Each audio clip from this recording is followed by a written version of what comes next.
my achievement that I 106 the goddamn game. Okay? So don't fuck with. I don't know how many niggas are gonna be in this stream. I don't even know if I can hear myself properly. Give me a second. Let me actually check that so I know what's going on in my own broadcast, because I actually don't know what's going on. And if this broadcast doesn't work, I'll wait a fucking hour more and then upload again. So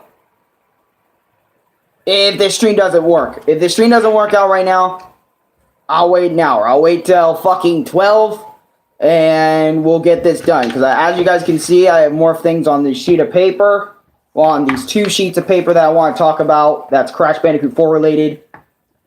And yeah, I want to get them all out of here pretty much. Well, on these 2 sheets of paper that I want to talk about. That's Crash Bandicoot 4 related. And what's up, Lucan? How are you doing today? So I wanted to get this broadcast out because I care so goddamn much about my own progress. Okay, in Crash Bandicoot 4, it's about time. And I want to show you guys that I'm not full of cap when, as you can see in the title, yes, I did cut my hair. I know it looks fucking awful, right? It looks fucking awful. I did this myself. I wanted to, like, cut the sides and then keep the top. But anyways, not my point today. Is I wanted to show you guys my progress on Crash Bandicoot 4. It's about time. I wanted to make a my experience video dedicated to that. Because I wanted to show you guys / tell you guys that I fucking did it. As a person, I did it. I did what everybody and their mama does not recommend you do in this game right here. Now, why does this matter to me so much? One, I am a Crash Bandicoot player. 2, this matters to me so much because it was getting me in my head. And I want to show you guys what I'm talking about. Dachi, what's good, bro? Thank you so much for coming by. Appreciate it. Lucan, thank you so much for coming by. And I wanted to show you guys, like, I actually did it. I 106 Crash Bandicoot 4. It's about time. It's crazy to see. It's crazy to hear. But I wanted to show you guys because, you know, you look, bro. Okay, bro. But anyways, I wanted to show you guys this. I actually have 170 hours on there. It says 172 because, what is it? It shows you guys all that because I played for like 2 extra hours. But anyways, I wanted to play through all, like, some of the levels and stuff. Okay. My level progression, all 228 gems. All 228 inverted gems. All 4 color gems. Every blue relic, every gold relic, every platinum relic. All 38 out of 38 insanely perfect relics. All flashback tapes. And it took me 170 hours to do everything in the game. Everything in the game. I did everything. I platinumed every level in the game. Okay? I have platinumed every level in the game. I busted my fucking ass on my progress. On God. And the thumbnail also tells you too that I've actually done it. And by the way, yes, I have a new haircut. What about the clothes? Clothes? Oh, I have all the clothes. I've had all the clothes in Crash Bandicoot for a long time. I've had all the clothes for a long time. I had it all for a long period of time. I don't know what's going on with my live stream, but it keeps going. It keeps being weird. So I don't know what's going on with that. And shit like that. Because it's pissing me off how awkward this stream is looking right now. But, you know, maybe I should just wait till fucking 12 to do this shit. Maybe I should. Should I wait an extra hour so more people can come home from school? Because I want to show everybody my world achievement, man. Now I want to show everybody, you know, that I did it. I fucking did it. I 106 Crash Bandicoot. I have all the kit. Let's see. You don't believe me? Alright. Let's fucking go. Alright, I'm gonna show you real quick, and then I'm out. I'm gonna wait till fucking 12. Because I want S-Class to see. I want more people to see my shit. And I know another my experience literally, what, a week after? It is kind of crazy, isn't it? It's like, oh my god, Alex, what is up with these Crash Bandicoot videos? I don't know, I just feel I'm way too, what's it called, into it. I'm way too passionate about it now. To be honest, what is it? I do Cortex voices all the time. I do everything all the time now. Like, what is it? You know, like, if I leave a Crash game unfinished, it's just gonna fucking bother me. You know what I'm saying? So it's like,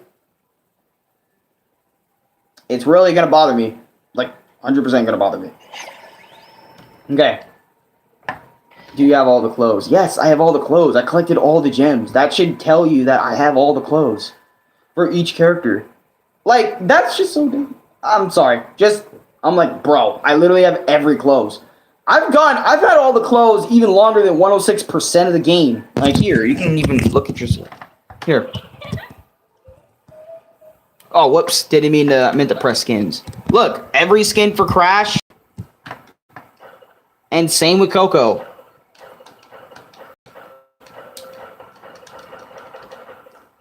Coco, Crash. And we need even more proof. Yes, I Platinum Relic every single... I don't play Coco that much. I only play Crash in this game, to be honest. Okay, look. Alright. I wanted to show you guys my progress because I care so much. You see? 106 Crash Bandicoot 4. It's about time. It's okay, bro. I just wanted to see the clothes in the game. Oh. Well, no, because I was just like, bro, I have all the gems. Why do I need... Like, you know what I mean? But anyways. I have 106 Crash Bandicoot 4. No lie. This is my account, okay? This is my account. This isn't some YouTube video. Okay? Of somebody else completing it, because you know niggas nowadays, they'll think that, oh, it's a video you're watching, there's no way you did it. Proof and evidence. And on top of that, my name is Alex, so I put ALX, that stands for Alex. And it's the same thing on Insane Trilogy. When I Platinum Relic stuff, you know, and then you'll see.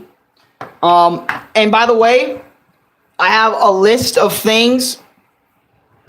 Okay, a list, and by the way, yes, I got a new haircut, a little bit.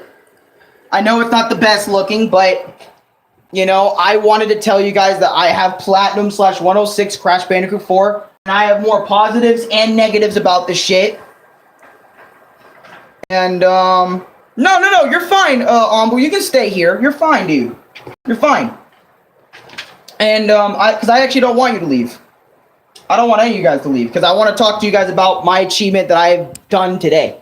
Well, I didn't do it today, but I did it, hold on, because, and by the way, I gotta show you guys this too, my trophy progress with Crash Bandicoot 4, it's about time, is Master Marsupial, get every single trophy, the 13th, okay, I did this on the 13th, every single trophy, I am a Master Marsupial in this game, okay.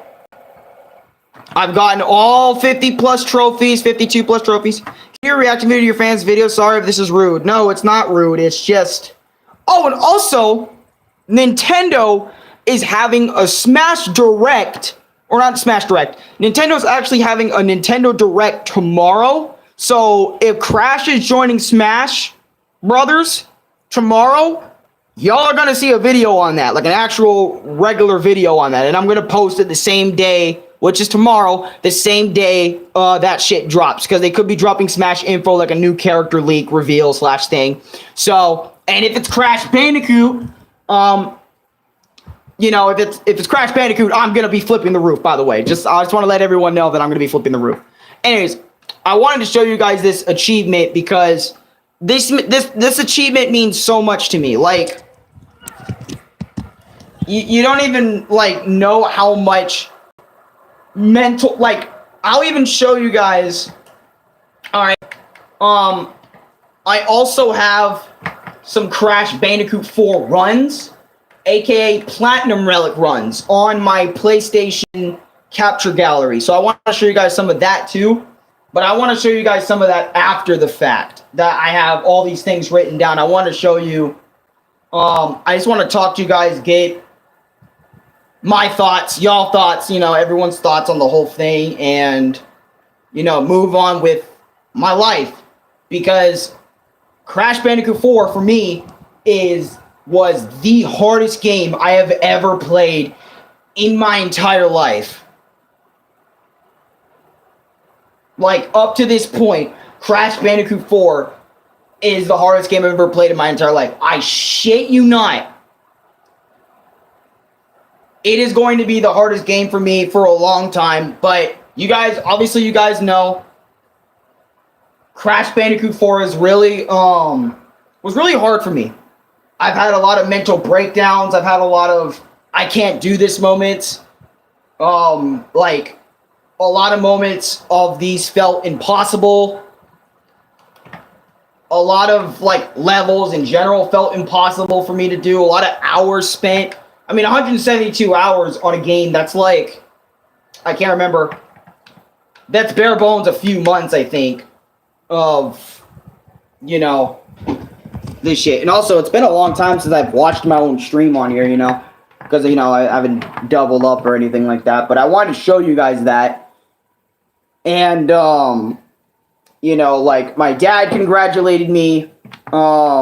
Louis congratulated me. Chris congratulated me. Pretty much everyone that kind of was there for my journey congratulated me. I'm going to turn off PS4 because it is going to be a little bit. I'm going to be sitting here and explaining some more positives and negatives for a little bit. So if you guys can, hear me out on some of these, it's going to be, I'm not going to say it's going to be the exact same video as last time because 1, I got a new haircut, and 2, the thumbnail is different, and 3, I've actually 106'd the game this time and not 102'd. Because in my experience with Crash Bandicoot 4 video that I have made, so technically this is a part 2 to that one, I have it 106'd. I only 102% of the game, and I did go over most of the positives and negatives I did have with the game. So I am going to mention some things that I did mention in that video over here in this one. But I'm also going to mention some new things as well. So this isn't going to be a complete rehash of the old stream that I did 2 weeks ago. And on top of, not only we're going to have the Smash Direct, but I'm also going to be doing another Crash Bandicoot live stream, maybe next week. It's going to be the ultimate Crash Bandicoot tier list, pretty much. Like, the Crash Bandicoot tier list that you're going to look up, pretty much. I'm going to do another tier list video for Crash Bandicoot because I feel like he deserves a tier list just as much as Mario does over there. And I know I haven't played Mario. I haven't talked about Mario. Well, I haven't done anything Mario related in a few weeks. People are getting fucking pissed at me about it, saying, oh, look, you don't even like Mario anymore. You're just over there in the fucking corner. I love Mario, okay? Can I not love Crash Bandicoot, okay? Crash Bandicoot is there for me. He's my thing, okay? Just like Mario and them. Mario and them are my thing. Mario and Crash, come on. I still like anime too, but anime to a lesser extent, than Mario, Crash, and Sonic at the moment. I'm just really, really, really enjoying Crash Bandicoot. Can I not do that? That's toward the people that get on me and say, oh my god, you've been on Crash Bandicoot for so long. Like, why do you constantly love making videos about it, and fucking shit. Anyways, because Crash Bandicoot is my passion at the moment. It is what I love making videos about the most. And it's probably the only game, not the only game that's ever made me bust my ass, but it is some of the hardest games that have made me bust my ass and break through my limits and shit. Anyways, let's get on with the list. Sorry for not reading comments. I might make a video about my Mario and Luigi Sonic pixel arts. Ooh, I'd like to see that. Cortex Castle is so good. I'm actually really good at that level now. Okay, but anyways. We're obviously going to talk about the positives, and we're going to talk about the negatives. And then we also have a backside on this sheet, which I'm going to mention. But I'm going to mention that last. Coco Hentai, no. She's 8 years old in the trilogy. No. And she's probably older. I'm not going to say, she's in her 20s, but she's older. Anyways, so I got some positives. I want to talk about the music again from Crash Bandicoot 4, It's About Time, because I feel like I didn't put enough emphasis in the first few minutes of my experience from the first one. I mean, I know I mentioned it, which was way later in that video's lifespan, since that stream was 3 hours long, so I mentioned it a lot later. But I want to mention a lot earlier in this one, again, like the tracks in this game. Like, the music in this game is beautiful. Sure, it's not like, not as, I mean, don't get me wrong, I love Crash Bandicoot 4 music, but there's some that really hit with me, and there's some that really, like, just felt, alright, it's an alright track. You know, there's, you know, every game has their alright tracks, the tracks that you go back to, like, all the time, and then the tracks that you go back to sometimes, and the tracks you go back to not as much, you know what I'm saying?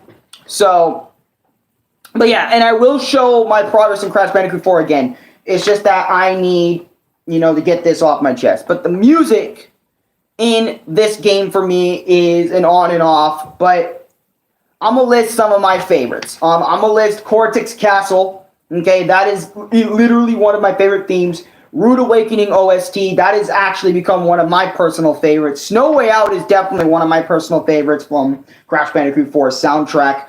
Let's see. Trying to think of more. Give me a minute. Obviously, you know, Aku Aku. You know, Aku Aku. His track's amazing. I always love Aku Aku's soundtrack. He's too damn good for this world. And by the way, thank you guys so much for the cut. Yeah, I got this cut the same night on the 13th, so I have this for a few days now. Or, wait, actually, I don't know if it's, yeah, I think it was the 13th, the same day. But, either way, yes, I did get a fresh cut, because I felt like I needed a haircut. I needed to get rid of some of this, but I wanted to keep the top, but get rid of the sides a little bit. As you guys can tell, I fucked up a little bit, because, like, if you look at my back side, it's not as good as my front side, but anyways, I wanted to mention that the music in this game, you know, that's just some. I have more OST that I actually like. Oh, Insanity Peaks music. I really love Insanity Peaks music. Insanity Peaks, like cavern music and shit.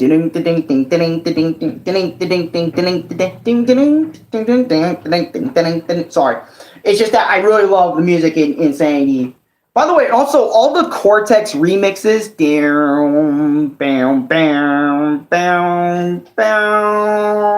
I'm sorry. It's just that, like, every single time Cortex is on screen, I love it, because his music in the background is always good. Also, 4 Times the Charm OST, I really love 4 Times the Charm. That's actually my favorite level in the entire game. Just hearing Cortex's first line, Crash Bandicoot, it's about time. You know, I love that line. And I love that line way more than you guys gave me credit for. Like, so many days where I just repeat the line. I actually know the line, every single word of it. Crash Bandicoot, it's about time. This is going to be just like the old days.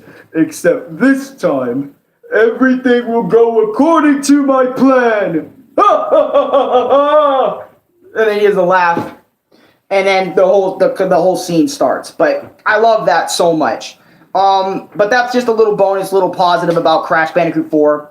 Number 1 is Crash Bandicoot 4 coming out on next-gen consoles. I actually really love and appreciate the fact that Crash Bandicoot actually made an announcement not even that long ago, talking about, you know, Crash Bandicoot being on the next-gen consoles. Like, it's going to come to the PS5, you know, Xbox Series, Xbox One Series, whatever the fuck Xbox be doing. And also, it's coming out on the Nintendo Switch. So, Crash Bandicoot 4 is going to be on all consoles, including next-gen consoles. I think that was a really good choice. And especially how early Crash Bandicoot 4 is coming out on, you know, next-gen consoles. I think that's a positive in my opinion, because I was actually wondering when Crash Bandicoot 4 is going to be coming out on other consoles. Number 2, I actually got the hang of triple spin to the point it feels like second nature. Now, the triple spin in Crash Bandicoot 4, how you perform it is you gotta spin, but don't wait till the spin like the spin animation stops. Like, wait till it's like in the middle of it, then do it again, then quickly do it again after that to perform a triple spin. I actually don't know why, but Crash Bandicoot 4, It's About Time, when you beat the base game, you unlock triple spin. but they don't explain it too well, which I did mention in my first video, but I want to mention here that I've actually gotten a lot better at it, and I personally like it a lot more than I did back in the day, aka a few weeks back. I actually like it a lot more now, and I've gotten the hang of them. And triple spinning is actually pretty fun once you get the hang of it, and once you like use it a lot, because you can utilize that for speed and movement and precisity. I don't know how to say the other word, but anyways, that was number 2. Number 3, most of the platinum, well, some, I wouldn't say most, well, actually, some of the platinum relics don't require the triple spin. There's levels in the game that do require you to have triple spin in order to get the platinum relic, but I like how Crash Bandicoot 4, you know, you just need to master the slide spin. You know, like, you just need to master slide spin in order to get your platinum relic and stuff like that. So there's a lack of communication with moves. Yeah, a little bit with the triple spin, because they tell you, press square, and then press square again, and then press square again, which that's a lie. I can teach you guys, if you guys want me to, how to triple spin. You know, I can teach you guys how to do that stuff, because I feel like, you know, triple spin, and there's also, like, the fact that triple spin, okay, keep in mind, the fact that you have to look it up in order to learn triple spin. Why the fuck would I want to look up how to do triple spin when I want to figure it out? Like, you know, I want to figure it out on my own, or the game is supposed to do a better job at explaining how to triple spin to its audience. I thought of it as a shitty way of explaining it by saying press square 3 times to do the triple spin. And at first, I hated the triple spin, but then I started getting used to it after I got the hang of it. It took me a day, really, to get the hang of it. Like, just one day, and then afterwards, I just kept improving as I started platinum relicing more and stuff, as I kept using it on Insanity Islands and stuff like that. But anyway, some of the platinum relics, number 3, I want most Crash viewers that watch this video to know, if you do decide to get the game, some of the platinum relics in this game do not require you to have triple spin in order to get the platinum relics. If you're bare bones just trying to platinum relic some things, some levels don't require triple spin, but I suggest you use the triple spin anyway. I suggest, to be honest, when you go into platinum relic stuff, I suggest you personally master triple spin and slide spin, okay? I suggest you master them both, because you will be needing them both constantly when some of these platinum relics. Number 4, just the fact alone, it only took me 2/3 months to 106 the game, and I want to thank Edwin / Dark Assassin, Dark Assassin X23 on PlayStation, because if it wasn't for him, I would not have had the motivation / is it conviction? I can't remember the exact word, but the passion and the strength to keep going on Crash Bandicoot 4, because I was actually just going to leave it at 102% and never play it again. But, something clicked in me saying, you know what, I should give the game a try. And I should 106 the game. I should, because I did it with Insane Trilogy. It'd be disrespect, and, because at first, I had that conviction to 106 the game off rip when I first got it. But then as I moved along into the game, that conviction decided to die down and say, I don't want to 106 this anymore, right? But then after, Edwin, said in my comment section, that was the hardest game I've ever platinum relic, ever since got Master Marsupial on and shit. And I was like, you know what? And, we also became PlayStation friends, and he also helped me out, gave me really good advice on what should I do in this level and the next one. Pretty much, he was like my Alex, like I'm Chris, and he was Alex to me in some ways during this game. That's pretty much how I felt with Dark Assassin. Now, I want to thank Dark Assassin, X23 for really helping me out on 106ing the game. And also doing research. Do you have any original villain ideas I could use for my videos? No, I really don't, to be honest. Since I don't really come up with my own villains, I kind of just have, my, villains, I don't know. But the fact that it really only took me this long to finish up the game. mind blows me because I honest to God thought it was actually impossible for me as a player, just for me, not like impossible for everyone else to do, but impossible for me to do, but I actually pulled it off. And another thing that I feel like, before we get into when we get into the negatives, the fact that I actually did it is what amazes me most, and nowadays I can just live my life as I want to.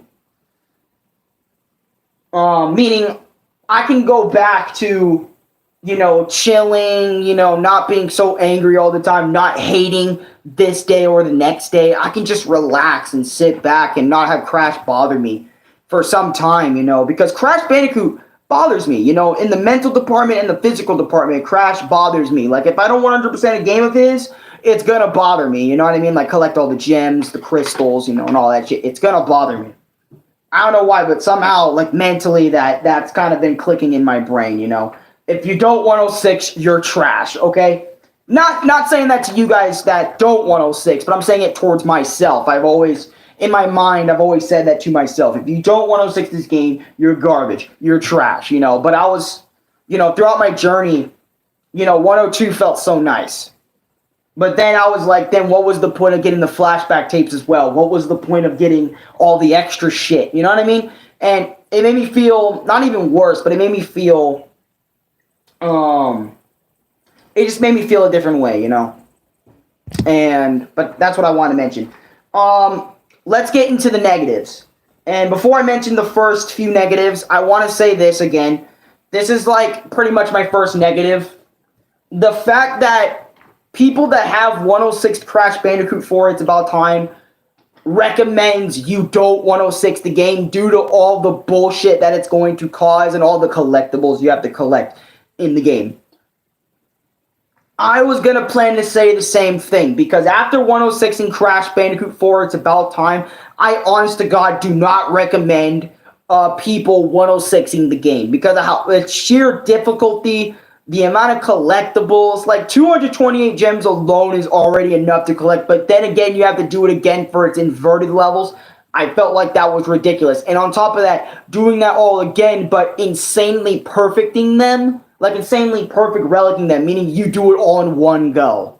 Okay, that is ridiculous. You should not have to do that in order to, play the game, But if you're playing casual as fuck, aka not giving a fuck about the boxes, not giving a fuck about the gems to some degree, you're only doing it for you're only collecting gems for that certain costume, go for it. Play casual, because, when you play casual, you're gonna have a lot more fun than you are with the experience of collecting everything. I strongly recommend this. I strongly recommend you do not go into this game 106ing it off the bat. Please take your time. Please take your time with each level, because if you do that, you're going to end up like me, where I was hating my life for the past 2 months straight, and I was losing it some days. Some days, Louis had to drag my ass back. I was going to break the TV, I was going to break the PlayStation, I was going to break everything. And sometimes I had mental breakdowns, which what this game pretty much gave me. And also, another thing that I'm going to mention in the negatives is boxes in places you never expect. Crash 4 does this a lot, and I wanted to get this off my chest. In a lot of the levels, Crash Bandicoot has boxes in places you never expect. So, for example, there could be a bounce crate, and you think you got all the boxes up on that bounce crate, but in reality, you did it, and so you need to bounce a little bit more, and you kind of missed the box if you didn't get that box. There's a lot of boxes and a lot of box placements in this game that you would never expect. And on top of that, another negative is having to look up every single level in the game. Like, if I'm having to look up every single level in the game to figure out where all the boxes are, that's a little ridiculous, because I want to figure some of that shit out on my own, man. I want to do some of that shit on my own. But I have to look all that up to figure it out, because I'm always missing, 2, 3, 4, 5 boxes, because that's going to happen to you in your Crash Bandicoot 4 journey a lot, and I know it because I fucking 106 the game myself. Okay, but especially placing boxes in places you never expect, that has annoyed me on way more than one occasion. Okay, Number one, again, the insanely perfect relics were not needed. The game was already hard as it was. And to be honest, this is facts for me, because going through all 38 of these levels, that includes the side levels, that includes that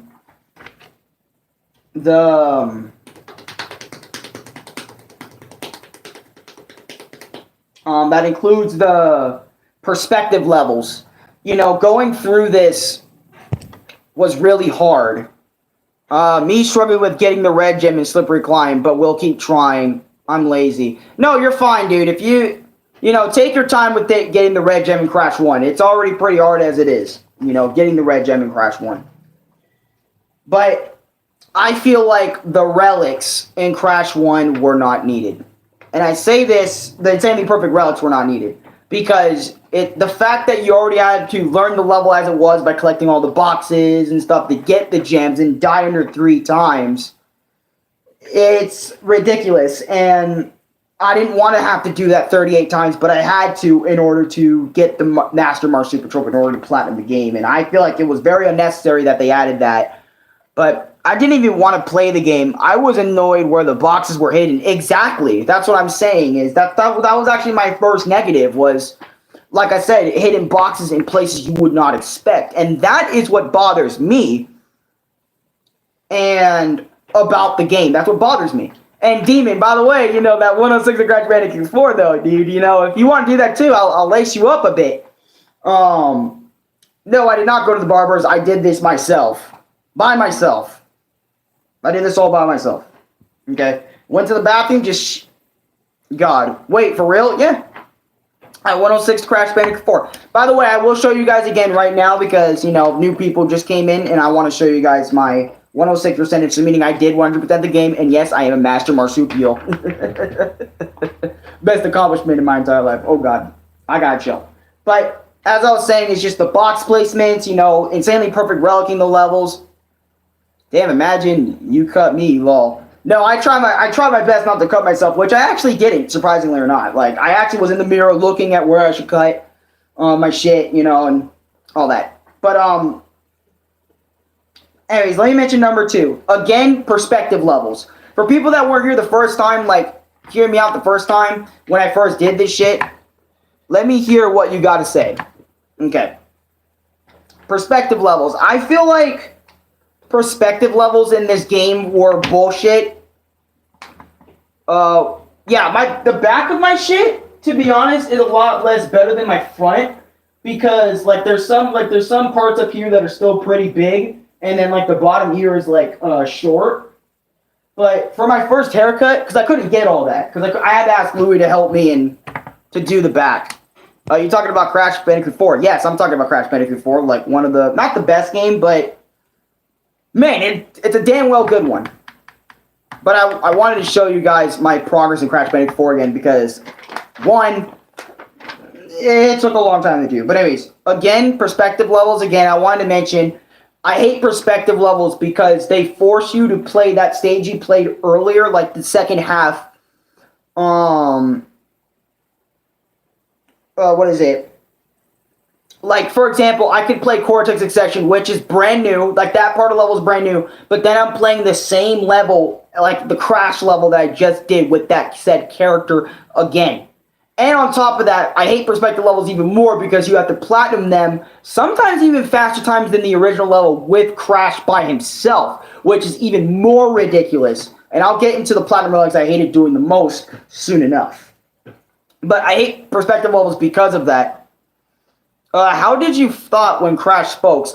When Crash spoke, I was like, holy shit, that's Crash's voice, my guy? Yeah, that's pretty sick. I love when Crash games do that. They make Crash talk and all that other sort of stuff. But let me show you guys my progress, my game progress, okay? Demon, I want to show you the most because you had this game the longest.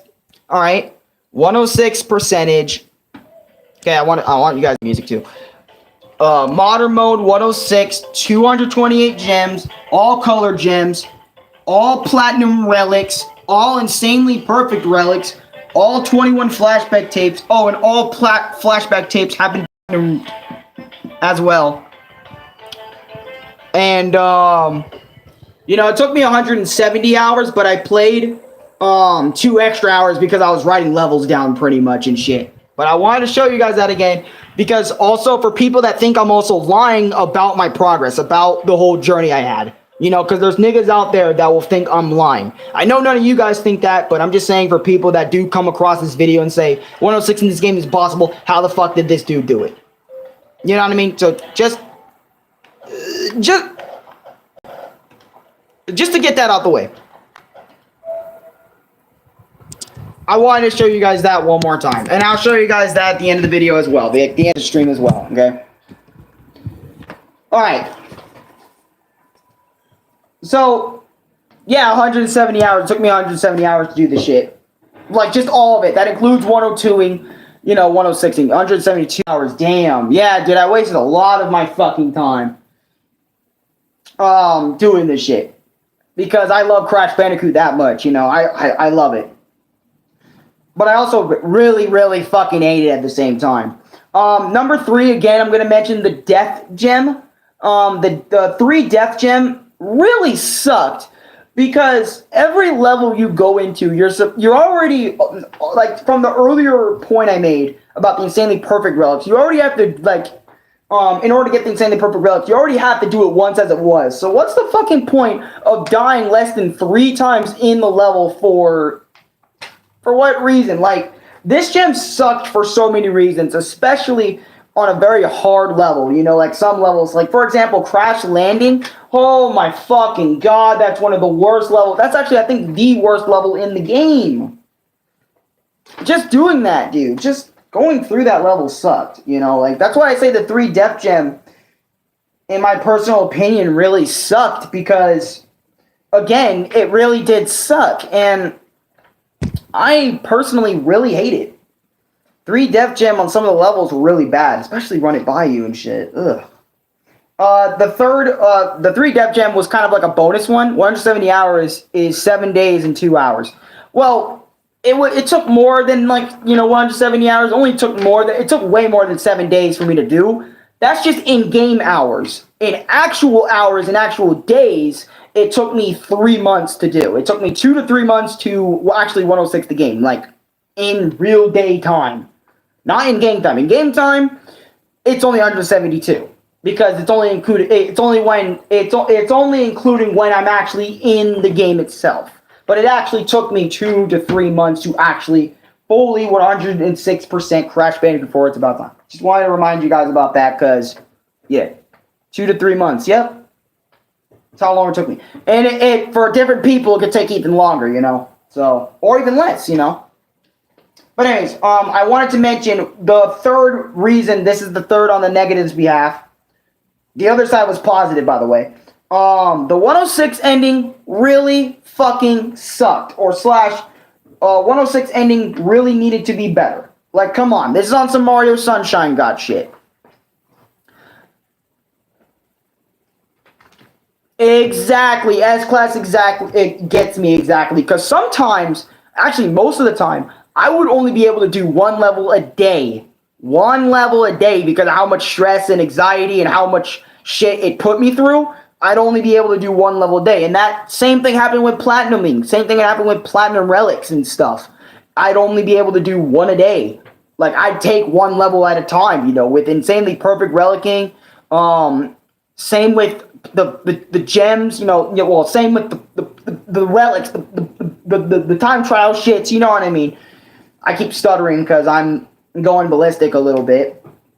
But I feel like the 106 ending really need to be better, which I will show you guys the 106 ending. Hold on, let me turn on Louis' PS4 again so I can show you guys the 106 ending. Because I want to show you, well, actually, I could just tell you what the ending is, but I'd rather you guys see it for yourself on this video than not do it at all. I understand because I have so many games that I can only play a level a day or something that put the game down for a month.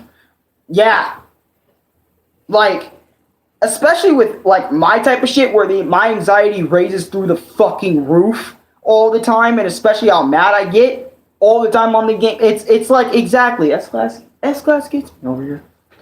You know, I'm not saying no one else gets me, and S-Class the only one, but I like how S-Class was the one who pointed that out, because shit, there were so many days where I just needed that. Like, oh my fucking god. And my hairline is still good. Like, look at that. It's still better than me. I'm sorry, Louis.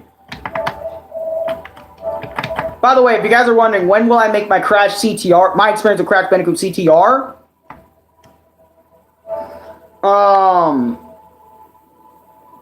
I don't know when I'm going to make that one, but I will make a Crash Bandicoot, my experience with Crash Bandicoot CTR, Nitro. I will do that for you guys. I actually promise you guys will.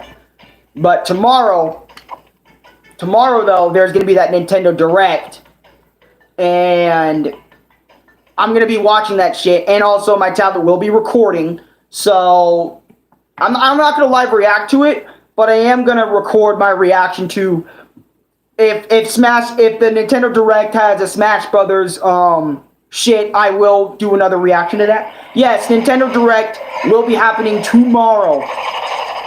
So when else?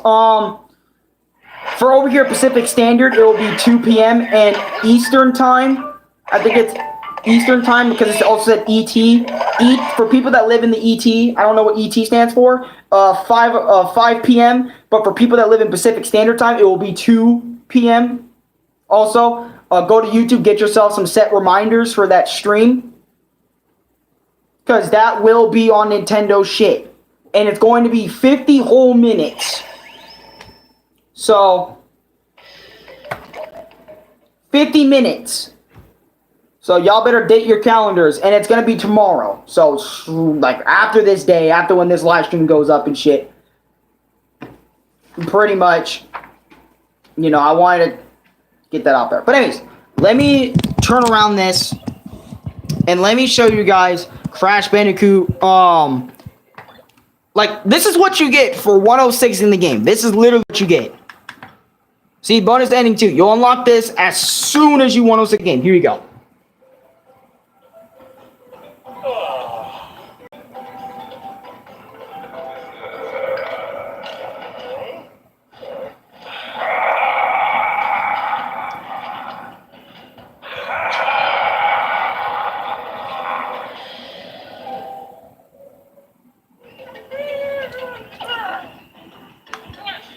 Anyways, I want to show you guys my progress again,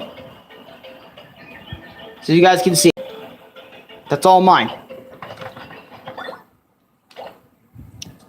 Yeah.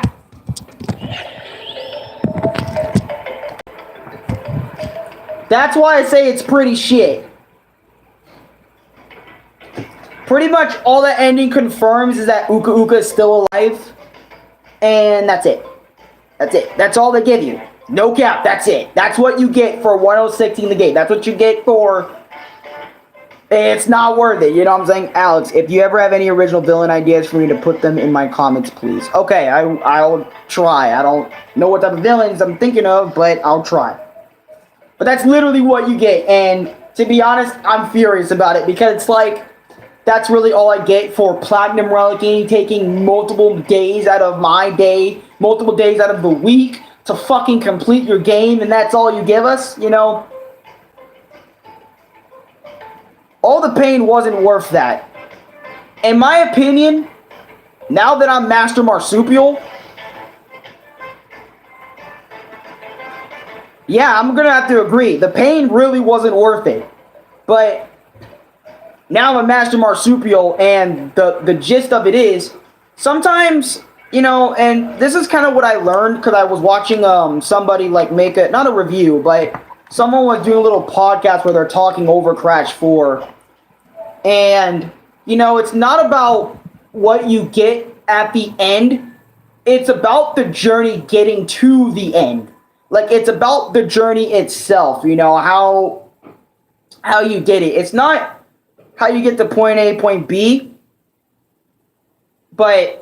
pretty much, it's the journey itself. That's the gift they give you. It's the journey you had with the game is what, you know, gave you the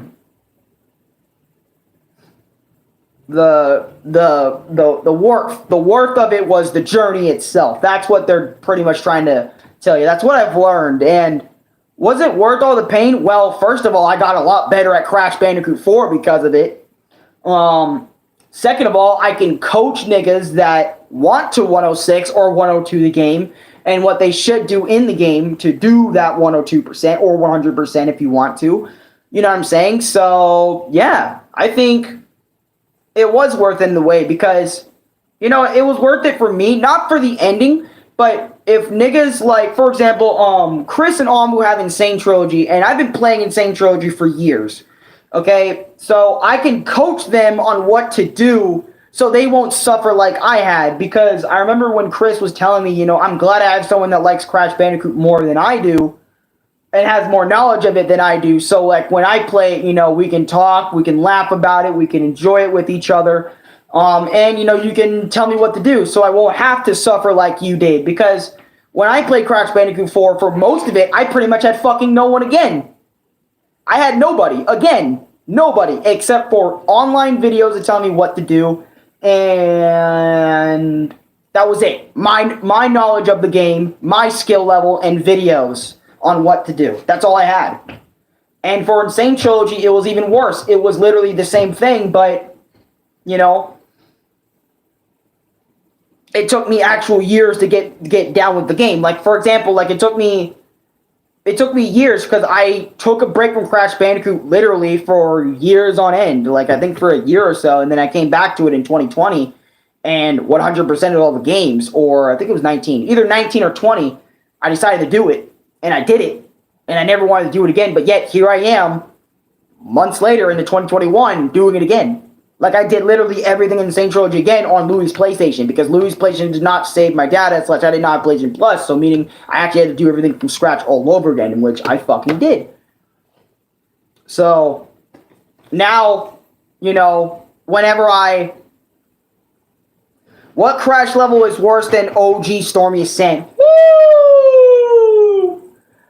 For the first time, Toxic Tunnels. I think Toxic Tunnels is one of the hardest Crash Bandicoot levels you're going to play, in my personal opinion.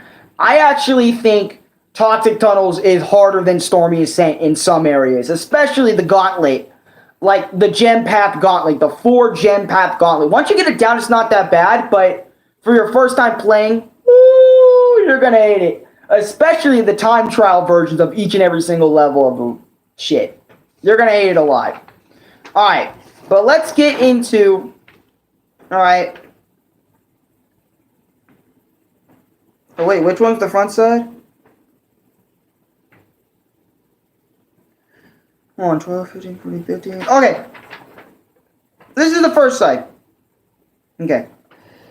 Crash Bandicoot, alright, 106 experience with Crash Bandicoot 4, collecting all the Platinum Relics were stupid hard. Here are some of the levels I didn't like platinuming, / you know, like, basically, this is, like, what I didn't struggle with too much. Like, basically, like this, like, they were still hard, but I liked on this side, and then I also really hated on this side. So basically on this side, and a little bit of this side, I'm going to tell you guys what Platinum Relics I felt like were hard for me to nab. Rude Awakening, which is the very first level of Crash Bandicoot 4. I made it there in 51 seconds 89. I'm not going to cap it. My old score was like 53 something, but I actually recently got a better score on Rude Awakening, so that's why it's 51 instead of like 53. The required time for it is about 53 plus seconds, you know, so. And plus, I do recommend you have the triple spin for some of these ones that I'm about to list off, because trust me, you're going to need it for extra speed. Dar He Blows. I did not like Dar He Blows. By the way, Dar He Blows is a level with Dingodile and Crash where you have to do most of booty calls all over again. Yes, that is a level named in Crash Bandicoot 4. Dar He Blows, I made it there in 41 seconds. You know, 41 seconds, 29 milliseconds, pretty much. Jetboard. Oh, I don't like Jetboard Jetty, dude. I really don't like it. What I like about Crash game is the journey is going to be different from person to person, but the difficulty can make you lose yourself, and it happened to me a few times when I was playing it on my own. Exactly. And that's the thing. Like, I actually realized that, too, with Crash Bandicoot is you can play it over and over and over again, but you won't have the same experience I had. Like, you'll understand my pain and stuff. like, obviously, after like, you get all the gems and collect everything and stuff like that, but the journey forward is going to be different. Nothing is more satisfying than losing your mind over a game than finally... Very true. I know my face is like, oh, I was about to yell right there because that's fucking true. Especially with Crash Bandicoot 4 for me. Darhy Blows, I can't remember, like, Rude Awakening, before I go back to Darhy Blows, Rude Awakening for me took me about a few months to do because, alone, I was a shit player when trying to platinum this one at the time, and that's why it took me so long, but when I actually got better at the game, it didn't even take me that long. Darhy Blows, I really don't like playing the other characters in a speed run type session, like, Platinum Relicing stuff. I really don't like it. I really don't like it, man. I'm telling you that as me. I really don't like Darhy Blows as a Platinum Relic because it was such a bitch to do. Pretty much every Platinum Relic in a way, like, made me struggle. Like, there was no Platinum Relic I said... Well, there actually was some Platinum Relics that I said that were easy, which I'll get to. But Jetboard Jetty took me a few weeks to do because I remember saying this is mentally impossible, but I actually did it in a score of 52:41 seconds. So if you want to see me on the leaderboards, these are what my times are. I'm not first place, by the way. I'm like 200th place or some shit. Potion Commotion, I really hated this fucking level. Fuck this level because it requires me to... It's basically the level give it a spin, but, like, the first half is, like, a taunt section. And I did this in 52:27. Not good. Like, really, really pushing my buttons. Insanely Beach Plat. I'm not going to do that shit ever again. Oh, Insanity Beach. Platinum Relic. Yeah, it's a bitch. But once you get the gist of it, you're okay. Dragging On, I did this in 1 minute, 50 seconds, 71 milliseconds. I was actually 1 second off from Gold Relic. So if I was any slower, I would have Gold Relic that time. Run It By You, I did this in 1 minute 41, like 1 minute 41 seconds, 54 milliseconds. That was actually pretty good. Fuck Run It By You, if you guys remember what I said about it in my last video. That's why I say fuck Run It By You. Bears Repeating was a really hard Platinum Relic for me. Because it's pretty much Crash's whole level that includes the bear section at the ending, which is bullshit. You have to do this in under, like, the time I got, or a little bit higher. I did this in 1 minute, 26 seconds, 46 milliseconds, by the way. Oh, my God. So, the next level... Oh, my God. 0 niggas in here? Whoa! Why did I say that? Like, hold on a minute. I hate fast sections, but one thing that's interesting in some levels, yeah, it says 0 people on my screen, that's all. That's crazy to me. Timing with the jumps is the same. Nani? Yeah, that is a Nani moment. Wait, was 0? Yeah, it says 0 for me on my live stream screen. I know you're here, Amu, but I don't know why it says 0, to be honest. It'll probably refresh itself soon. I'm not sure. Ugh. Oh my God. Alright. I gotta be dead ass, bro. Like, I gotta be straight up. Alright, let me stand up for this one. Let me stand up.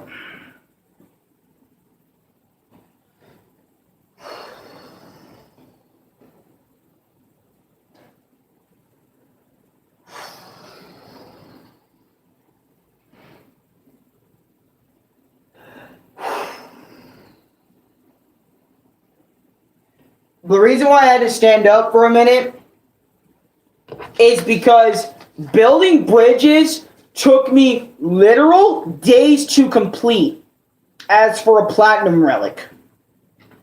Literal days. Days. And I have the run on my... Can you make a quick list of 100% difficulty from each Crash game? Quick list. Crash Bandicoot 1. Actually... Crash Bandicoot 3 to 108%, I would actually say is the easiest. Crash Bandicoot 2 would, if we're just talking about all four games that I've like 100%ed. Crash Bandicoot 2, actually Crash Bandicoot 2 after that point.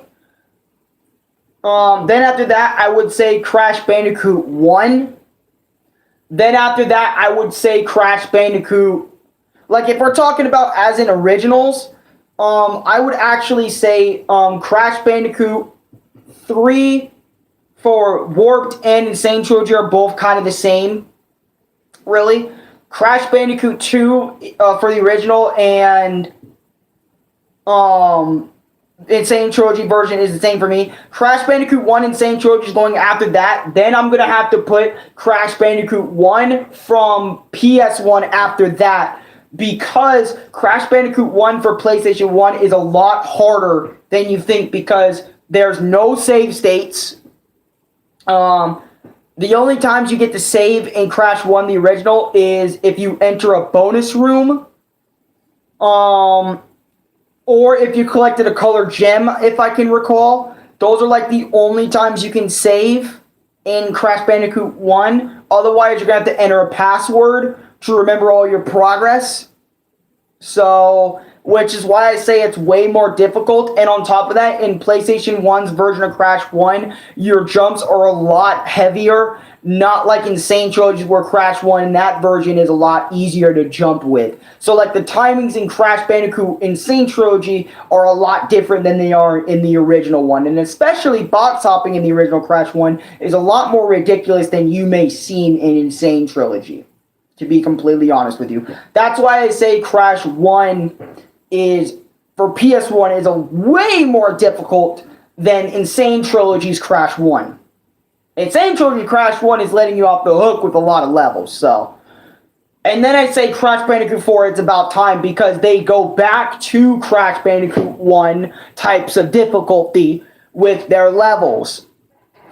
And basically, you would have, if you remember the level Colored Crash, you have to do that with all 38 levels in Crash Bandicoot 4, it's about time. Basically, by getting all the boxes in one go without dying a single time. You have to do that 38 times over with this game right here, Crash Bandicoot 4. It's about time. That's why I say Crash Bandicoot 4 for me is the hardest, because I feel like I would struggle with that one the most out of the entire trilogy. I'm not saying I actually, to be honest, I don't have that much confidence in myself when it comes to Crash Bandicoot, the original Crash Bandicoot 1. Because I say that because I actually have not beaten the original Crash Bandicoot 1 before. Actually, I think I have. I'm not sure, because I remember doing it on emulator a few times where I just entered the cheat code and then I go to Cortex Gas. Well, the end of Cortex level, but... I mean, even though Crash 1 for PS1 is pretty much the same game as Insane Trilogies, I'd say it's a lot more difficult because of the timing of Crash's jumps and how heavy Crash feels in Crash 1. That's why I say it's more difficult, in my opinion. But... So Crash 4 is the hardest Crash game to date. Like, out of the ones I've played, which is most of them, yeah, it is. And that's saying something. But anyways, back to what I was saying earlier. I don't know if S-Class or anybody else is going to come back to this stream. But I really hate burning bridges, because this level took me literal days to complete, and you have to do it even less time than bears repeating, which I did building bridges in 1 minute, 2 seconds, 9 milliseconds, which is a crazy time, because for that Platinum Relic, it requires you at least 1 minute 3 or 4 in order to get the Platinum Relic, but I did in a little bit less than that, because I was a little bit faster than that. Food Run. I did not like Food Run. It did take me a few hours to Insanely Perfect, but it also did take me a few, at least 2 to 3 hours to fucking Platinum Relic. And I did that in 1 minute, 41 seconds, 36. Rush Hour is one of the worst ones in the game. Let me tell you why. It's one of the longest levels, and especially since it's one of the longest levels, there's a lot more places you can fuck up on. And especially, oh boy. It's not fun. It took me 3 minutes, 24 seconds, 76 to Platinum Relic, because it is 3 minutes. It is about 3 minutes 40 to get the bare bones Platinum Relic. But I did in 3 minutes 24, so.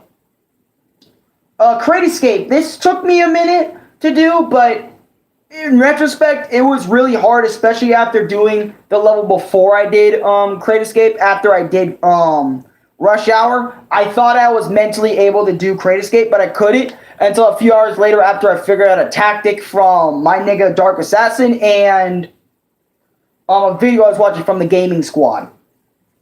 Alright, back page. Nitro processing. I actually have some of these. Again, I also have some of my Platinum Relic runs on my PlayStation, so I will show you guys that. Nitro processing, I really fucking hated this one. I fucking hated this one. I really hated this one. I hated Nitro processing. I don't have every Platinum Relic run I have on PlayStation, because if I did, that would be a minute. But I don't have all my runs. I only have some of my runs, which I am sorry for, because I just didn't feel like recording most of my Platinum runs. I felt like just doing them, getting them out of the way. Nitro processing, I did this in 2 minutes, 14 seconds, 43. The actual like bare bones Platinum requirement was I think 2 minutes 15. I thought that was really impossible, which took me about 4 hours to do. Nitro processing's Platinum Relic alone. Toxic Tunnels took me. Oh, I hated Toxic Tunnels, man. Like, alone doing the gem gauntlet for the original version of Toxic Tunnels was already a bitch, especially having to do that again less than 3 depths and under for the inverted version. But I'd actually say the Platinum Relics for this one's actually worse, because the Platinum Relic on Toxic Tunnels is 2 minutes, 1 second exactly. And I did, 2 minutes, 1 second, something, 50 something milliseconds. But I did this one in 2 minutes, 2 minutes, 78 milliseconds. Because, I kept making it to the end, but I was always too late or too slow. I was always making it in 2 minutes 1, 2 minutes 2, and then ending the level and all that shit. And it was fucking ridiculous. Fuck Toxic Tunnels. I hate the shit out of that level's platinum time. Like, fuck that one. It is dangerously so strict. And by the way, if you guys want to know something, I will never 106 Crash Bandicoot 4 again. So, like, I'll never do it again. Like, I'll 102 again, probably. You know, I'll 102 or 100% maybe the game, but I'll never 106 the game again. Never go the extra mile and do it constantly again and again and again and again, because I don't want to fucks with that. And I actually go to Toxic Tunnels every time I feel toxic, and every time I always make Toxic Tunnel jokes. I always say, oh, look, it's Toxic Tunnels, you know, it's the level that always, you know, hey, this is the level where I belong because I'm pretty toxic, you know, I'm a toxic human being.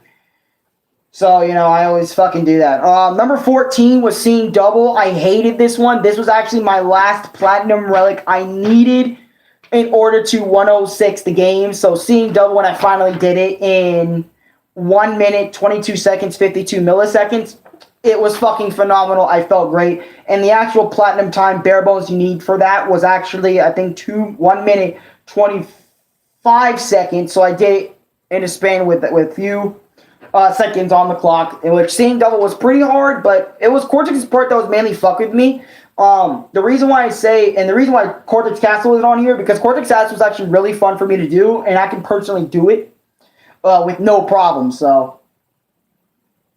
But anyways, like, Cortex Castle for your first time is going to seem impossible, but after you do it a few times, you'll get the hang of it, and it'll feel quite fun. But, oh my god, the worst level for me personally. And I'm telling you, this is the worst level for me. Rock Blocked. Oh my fucking god. I'm telling you guys, this was the worst Platinum Relic for me. Because of the fact that I kept failing at these lava platforms. By the way, Dino Dash I really don't like doing as a Platinum Relic anymore, because it's just kind of a bitch to really do. Especially because there's this part in the game, if you guys remember, where it's like these little rock crevices, and you have to go under them to slide under and shit, and you know what I mean? You have to do that again, and again, again. You know what I mean? And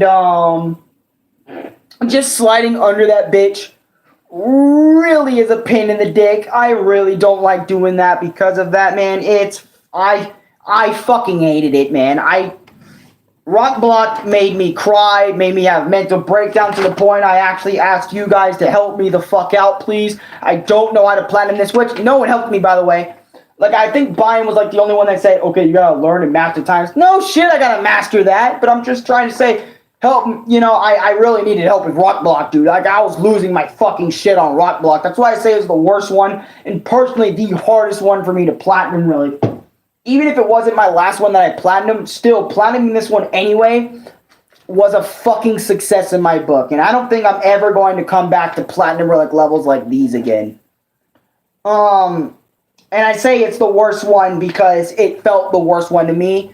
And, you know, after I get done telling you guys ones that I Platinum Relic that I actually kind of had fun with, I will show you guys some of the Platinum Relics that I have saved on my PlayStation. Alright. Whew. God, this video is only 1 hour 5. This it's a lot shorter than I thought it would be. So these are Platinum Relics that I actually kind of enjoyed. Insanity Peak, which is the second level in the game, I actually really enjoyed this one. Like at first I didn't enjoy it. It would be in my 15 ones I really hated. But what is it? I really hated Platinum Relicing this my first time, but after I continuously kept Platinum Relicing and understanding the level, I actually started to really like this one. Hit the Road, same thing. I never really Platinum Relic attempted it after I first did it, but I felt like it wasn't that bad in comparison to the ones I listed earlier. Hook, Line, and Sinker, by the way, Insanity Peak, I actually got a 38.71, that's my time. With Hit the Road, I got 1 minute, 29 seconds, 64 milliseconds. For Hook, Line, and Sinker, this was my first ever Platinum Relic in Crash Bandicoot 4, It's About Time, which it's Tana's whole level, like where Tana actually gets the whole level. 1 minute, 19 seconds, 45 milliseconds. My first Platinum Relic, I actually felt really happy about this one. Give It a Spin really gave me a run for my money the first time I did it, but as I'm remembering it, it wasn't as bad as Potion Commotion or something like that. I did it in 1 minute, 14 seconds, 0.52 milliseconds. Ship Happens, which is a Cortex and Crash level, which honestly was really fun and enjoyable. Sure, I was struggling, but I wasn't struggling as bad as, like, maybe Shipping Error or something. But Ship Happens, I did that in 1 minute, 8 seconds, and 27, milliseconds. Fossil Fueled, which was Cortex's level, I was struggling on this one a lot, but then I figured out the strat that everyone used to actually make it there in 1 minute, like less than 1 minute 25, so I actually did Fossil Fueled in 1 minute, 20 seconds, 65 milliseconds. Shipping Error, I had problems with this one because I was always fucking up on Cortex's behalf, so I made it there in like 2 minutes, 3 seconds, and 46 milliseconds. Number 8, Crash Landed. And by the way, each and every single one of these probably took me 1 to 2 hours, 3, 4, 5, 6, depending on the level. What is it? Shipping Error. Not Shipping Error. Crash Landed only took me about 2 to 3 hours. I thought it was going to be one of the worst Platinum Relics for me to ever get in the game, but it wasn't as bad as I thought it would be. So I did it in 1 minute, 40 seconds, 96 milliseconds. That was Crash Landing. Stowing Away is actually a really good one. I made it there in 1 minute, 11 seconds, 0.56. I think I can actually platinum that one consistently since it's a short level. Don't need to worry about too much. And it's not that hard for me to do. So that's why I say Stowing Away is probably my second favorite. Not my second favorite, but probably one I can do consistently. Number 10, Cortex Castle, my second favorite level in the whole game. My first favorite level is Insanity Peak, which is the second level in the game, but my second favorite level is Cortex Castle because of how fun it is and the music in the background. I honestly think it's fun in the way they use the mask, like how you have to do it quick second from each other. Sometimes I fuck up on that, but other times I get it right, and it's just so fun for me to do. And yeah, that's about it for Platinum Relicing stuff I actually did enjoy compared to what I did not enjoy. There's some levels I didn't mention in here because they either weren't that much of a problem or not worth mentioning. For me, in my opinion, because if I mentioned every single level and how long it took me to Platinum Relic, we would be here way longer than I would. Now let me show you guys. Let me answer some questions, and let me answer. I actually did better at Crash Bandicoot 2 when I was listening to Sonic music. I felt in the mood. I felt in the jazz. I might get Crash Bandicoot 4 after I beat Insane Trilogy. What level was the easiest one to plat? Probably Stowing Away. I feel the music helps with the pain in some ways if it's a really good one. Yeah. Like when I was doing Talk to Tunnels, I would have been way more mad than I was earlier if I wasn't listening to music. Like that day, if I wasn't listening to music, I would have been pissed at Talk to Tunnels a lot earlier than I was when I was than what I could have been. So let me show you guys some platinum runs. And I'll show you guys some funny clips in there too. So let me turn up the volume. And by the way, if you guys want to know, I have Crash Bandicoot CTR background for my shit because I have CTR now. So, by the way, I do have some Crash Bandicoot Insane Trilogy Platinum Relics. Like, for example, I platinumed Insanity Beach. That relic that you know what relic it was, and then I did the whole Road to Nowhere Platinum Relic. But Crash 4 is what we're here for, so I'll show you guys Crash Bandicoot 4. Yep, 1 minute 16:84. That was Snow Way Out, by the way. Snow Way Out's Platinum Relic. Oh wait, hold on a minute. Yep, and this was Toxic Tunnels, by the way. Okay. I'm terrified. This is when I was trying to, before I explain each clip, this is when I was trying to insanely perfect relic building bridges. Actually, no, this doesn't look like building bridges. This looks like it. No, this is building bridges. I missed the box if you didn't understand the clip. Here. I'll shut up.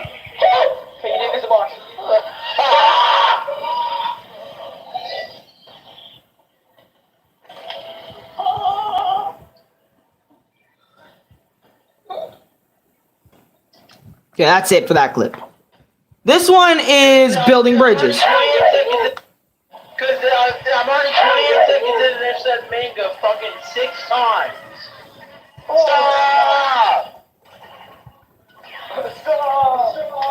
This is building bridges run. This is, by the way, I didn't like show all the errors I had during my run. I only showed the one where I actually did it. Oh. Crash 4, I give you all this praise for being the proper sequel. I mean, whether I like it or not, you are the proper sequel that we've long since needed. But this is fucking ridiculous.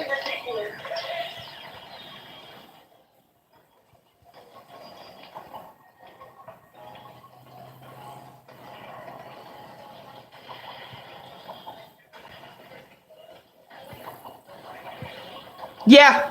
Anime girls, manga girls, shut up.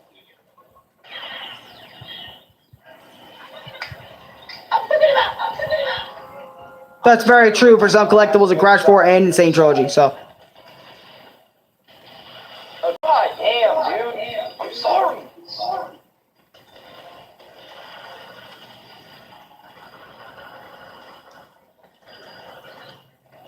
Why does this still waste my time?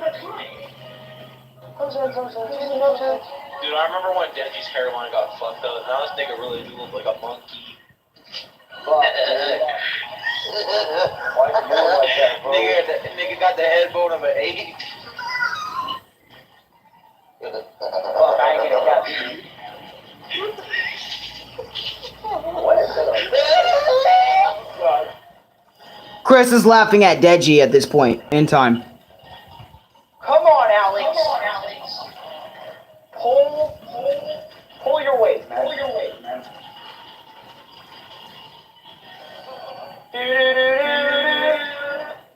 And I know I did this stream way earlier than I usually do it, but I had to get the stream out. so we can go on and probably do the tier list for Crash. Actually, I might take a break from Crash for a little bit because I just talked about a lot about Crash right here and give y'all something else. Actually, or I might just berate y'all with Crash content. So either way, you're getting berated with Crash content. So.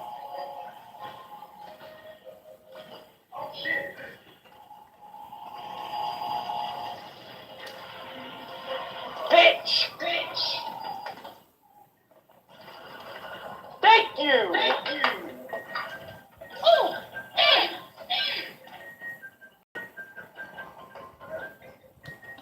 Fuck! That was Building Bridges' clip. And this is Ship Happens clip. Fucking knew it would be damn quick.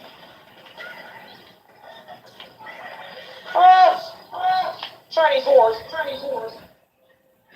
Yeah, upload. Yep. I think this was the day too. Hold on.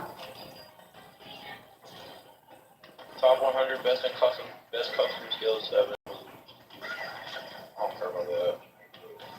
Really, son? Okay, I guess that's good too. I don't give a fuck.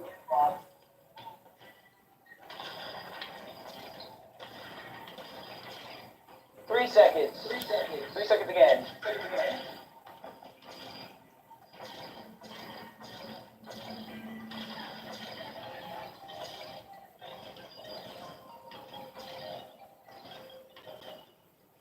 What the fuck? This nigga TJ Goham be reacting to Star-Lord? I didn't know that. Hold on. 22. Oh god, 22. Huh? What do you call this nigga? I missed that 2-box, which I could have. Oh shit! Never mind. I went back for it. What the fuck? This nigga said Skank Lord. Oh, I missed that 2-box. Okay. You know, when you're being time traveled, you just gotta go. Curious what his reaction is.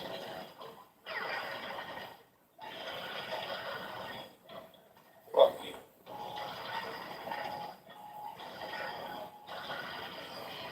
you. Is it scary when you're close to the wall? Yeah, it is a little scary. Fuck! Lost it off some shit!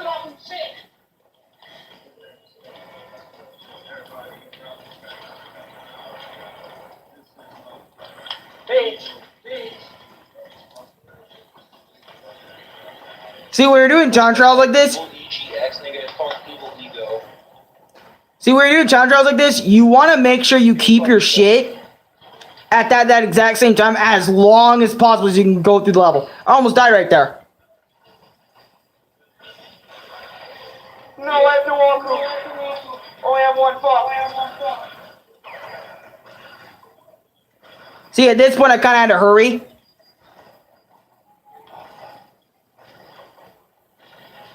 Fuck, dude. My niggas want them dab cards. God damn, that was a lot of smoke.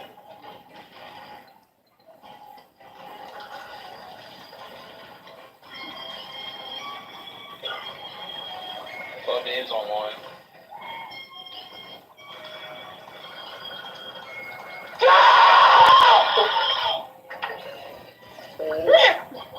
I'm done.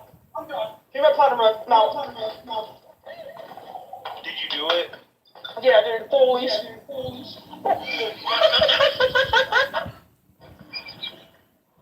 Fuck it, Chris, dude. I'm sorry. He's laughing at when I said go. That's what he's laughing at. Whoa, damn, I was quick on my feet for that one. Sorry. Twist around. Just like my little brain. Don't worry, Alex. By the way, I'm showing people who know how to do this some tricks too in my run.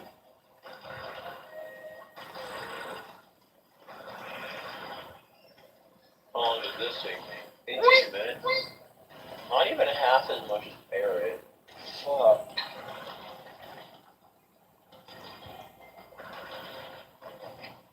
Yeah, but you have to do all these levels, man.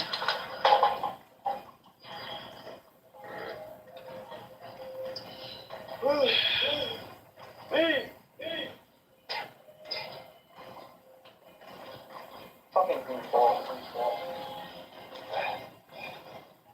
Sorry if the quality on the stream is not as good as like on PlayStation or something. Sorry. Actually, over here. Ooh, dog's gonna with us? No, he's not. I don't know. When I play this game, right, when I'm trying to Platinum Relics stuff for this, you can see that I don't care if I'm better than somebody anymore. Exactly, get the offense. Like, you don't care. I personally don't care if you get a better score than me. I don't want to go through this again. You know what I'm saying? This level is called Run It By You. And no Dealo Dang has a same stage like this.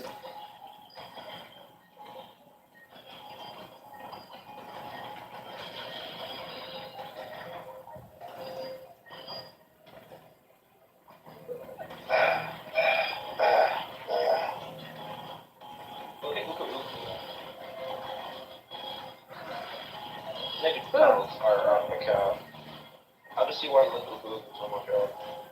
Sorry.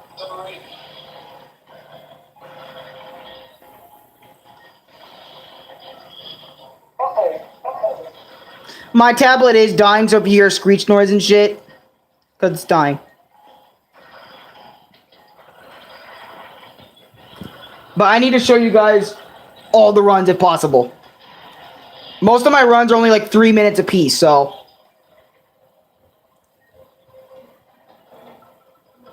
hopefully my tablet can endure that long. And by the way, I promise after all the Crash content, you know, that I've been giving y'all niggies.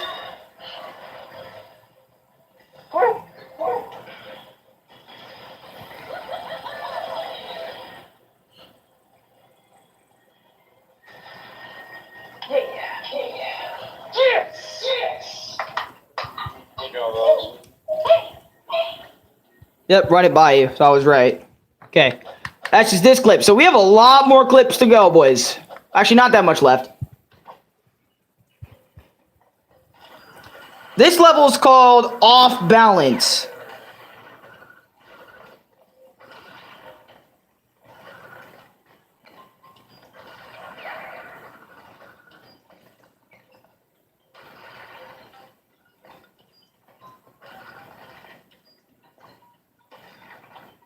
I'm a double jump type of guy, so like, and by the way, if you guys want to know something, double jumping will waste more time.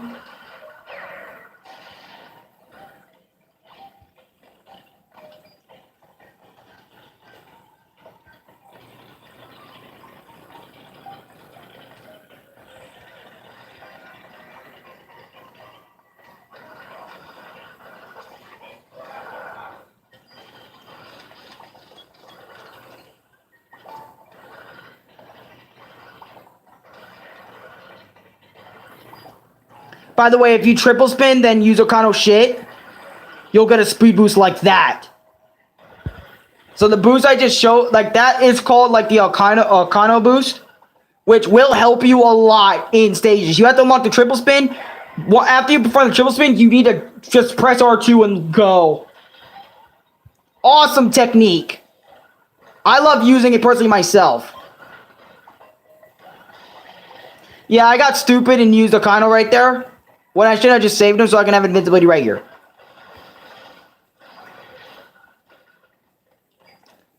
But at this point, I didn't care. I wanted to get the run done, you know? When you're on these walls, you want to make sure you hear the little ee or look at Crash when he's doing the shit. If you want to get those extra $1, you can, so you can spare more time. But I personally chose not to do that in this run. Yeah, you have to flip and switch a lot in this level. I remember this one.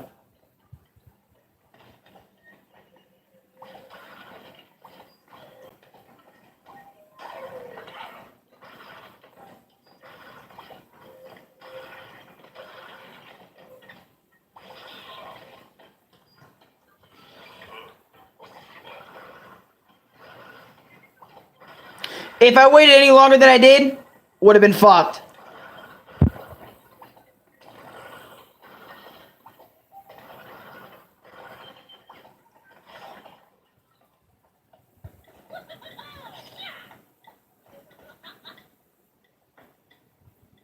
which was good shit on my behalf.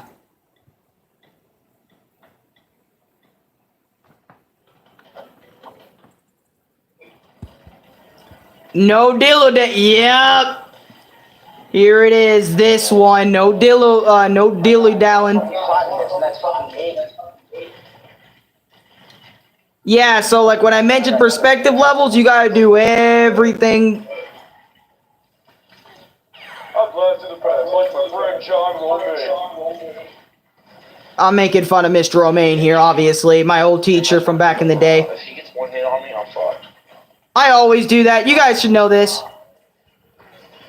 Well, actually, I wouldn't blame y'all if y'all didn't, because I don't, like, talk about Mr. Romaine a lot on camera unless it's, like, a story time type deal.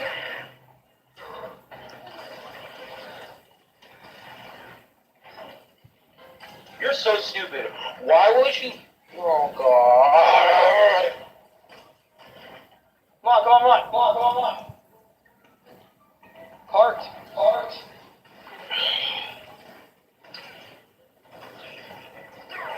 Too loud. This nigga really made me think I was gonna lose it. Oh, wait, shit, that was looking good. Fuck. Did that on accident. Oh, God. Okay.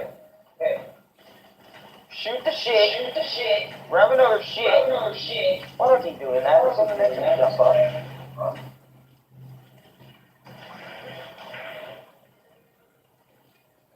Yeah, you gotta make sure you rush that section, otherwise you don't have enough time to do Crash's part. Okay.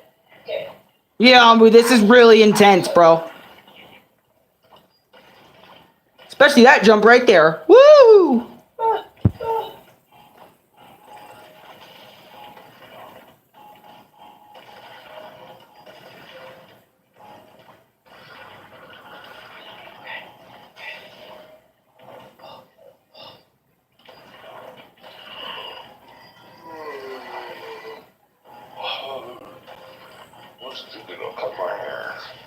Okay.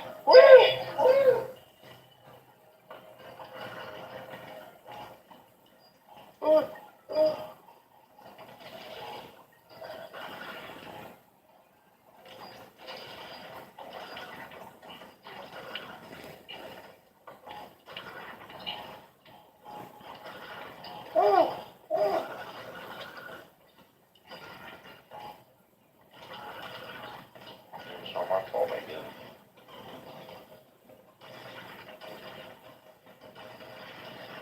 Okay. A rage quitter with a high fucking connection. Let's see this shit. Oh, God.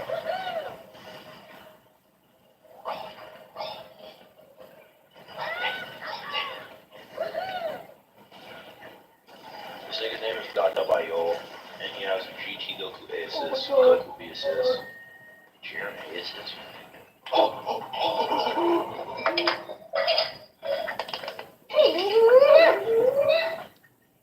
Did you do it?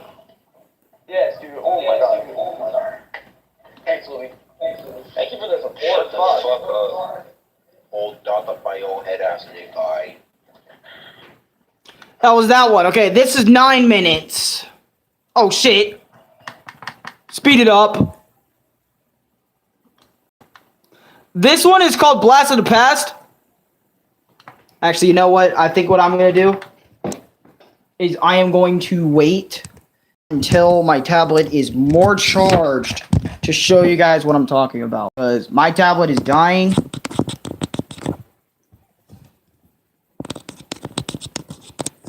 It is at 8%.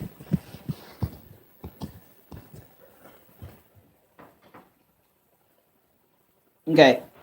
Blast of the Past, I didn't mention as a bad one because it wasn't really that bad. After I figured out what to do, I was okay. I just did it. So, but anyways, so my journey on Crash Bandicoot 4, It's About Time, consisted of a lot of hate. And I wanted to get this off my chest because this game is hard.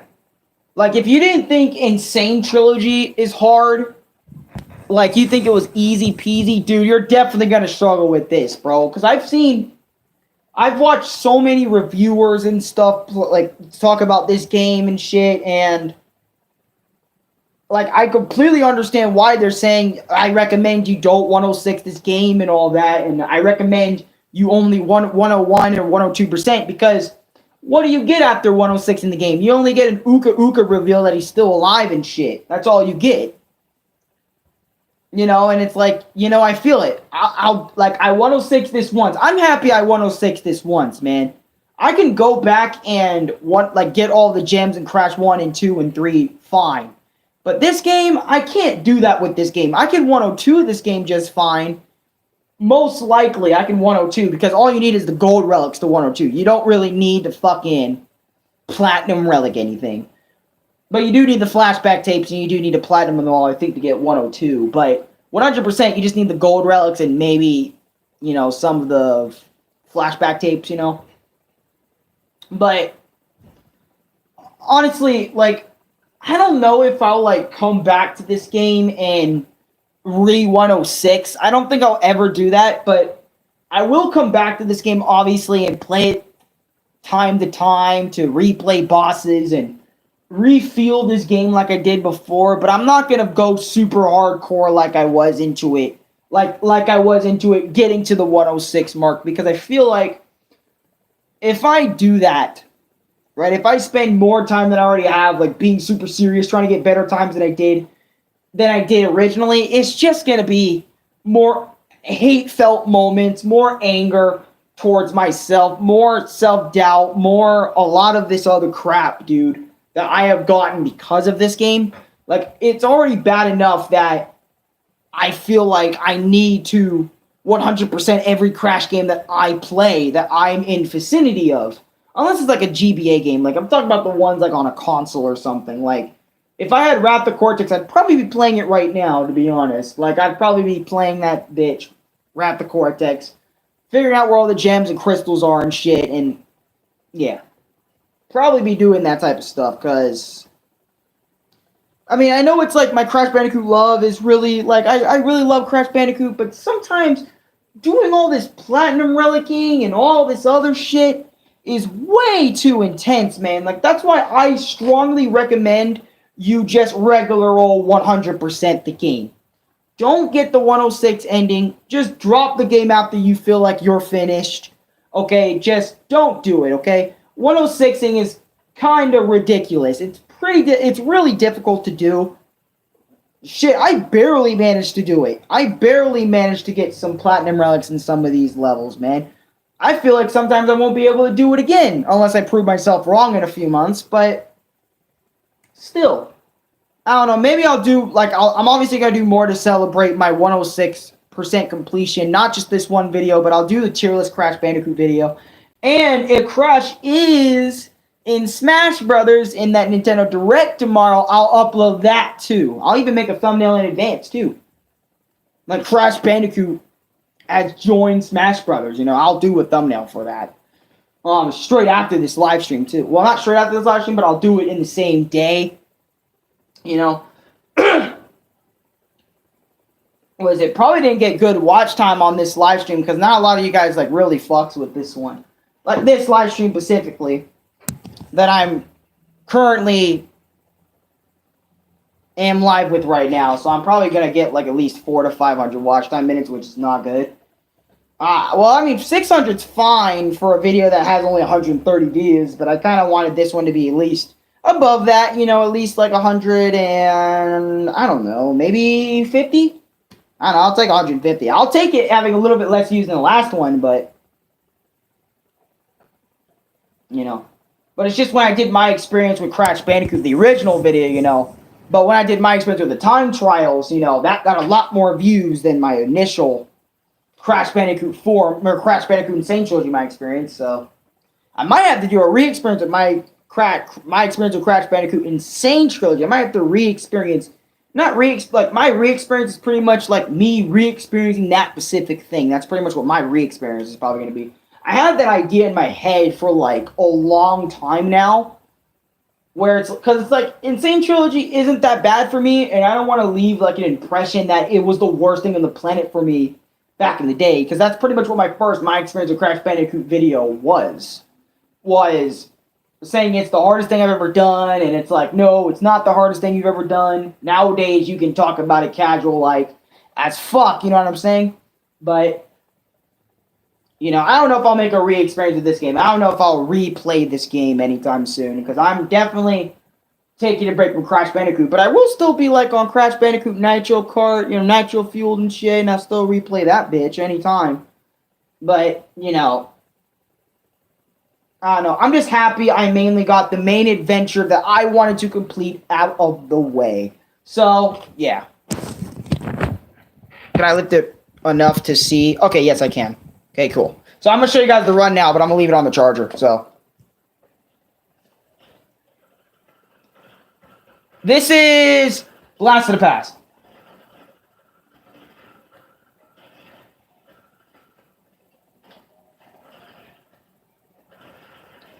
This level looks really cool, too.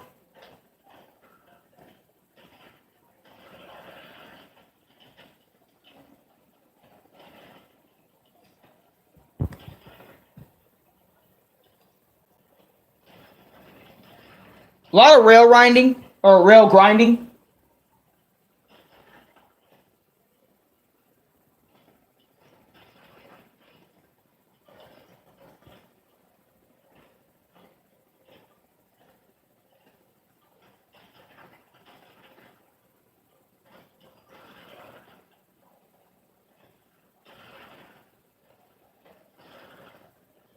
I slowed down here a little bit because I was like, I wasn't used to the whole trip.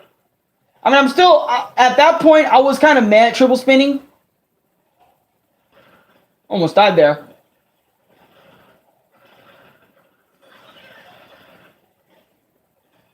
Yeah, when you're invincible, you don't really need to necessarily worry about.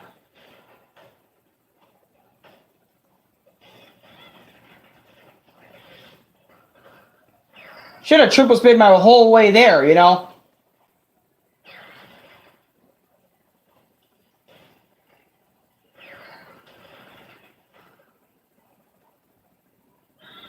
Oh! I didn't cut this one out, huh? Here, I'll just show you guys up to that part where I died at. I don't want to... Forgot to edit this one and trim it out. I did forget to do that. So...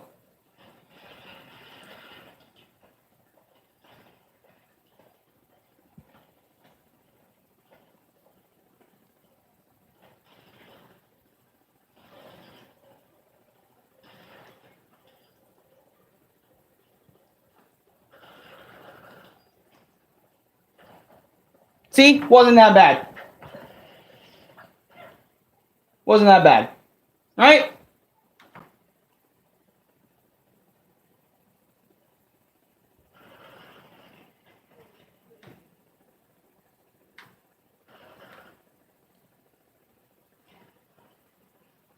So you gotta wait for those plant things to kind of stop.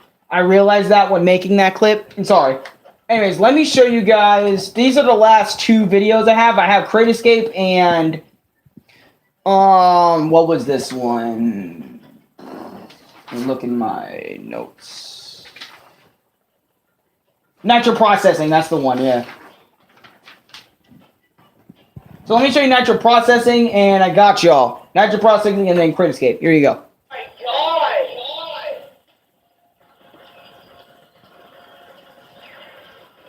This one you had to triple spin a lot in. Not as much as Toxic Tunnels. Toxic Tunnels requires you to triple spin every fucking where, dude. Shit, your fingers might hurt by the end of your session, dude. You might get what's it called? Little shits on your fingers.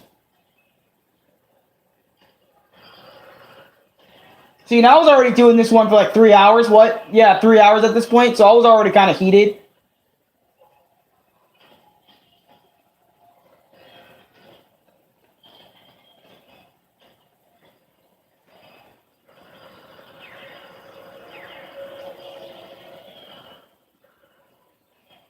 See, if I stopped for that 2 box up there, I would have not have made it here in 39.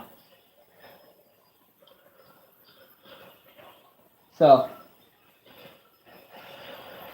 remember, like I said, I don't have all the levels like on video, like for Platinum Relicing, but I only have some of my runs. And let me tell you, some of my runs, by the way, I'm not really picking my nose, by the way. I'm like itching the side of it. But, I don't have all my runs because I didn't feel like recording like every single level I did. That would be a minute. That's a lot of trimming down, too. You have to do this one in like 2 minutes, so like I said before, like 2 minutes 15, but I did in like... I lost Aku here, huh? Yep.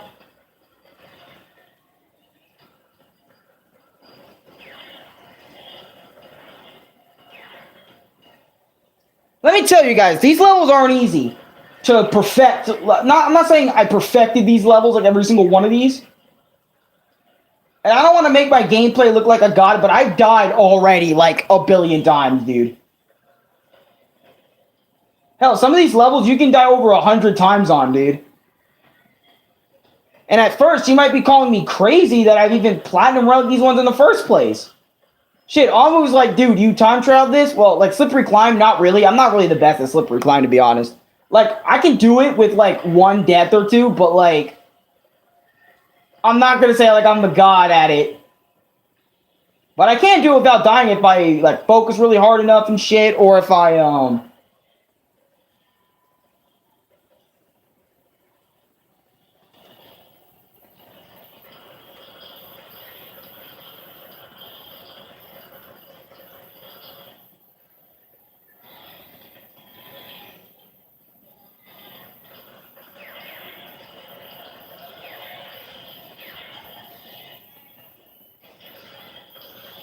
See, if I was any later than that, I would have failed that one. Good job, bro. Didn't even need the triple shit. Fuck this shit. You can tell by my, like, yes, that I was already doing it for a few hours.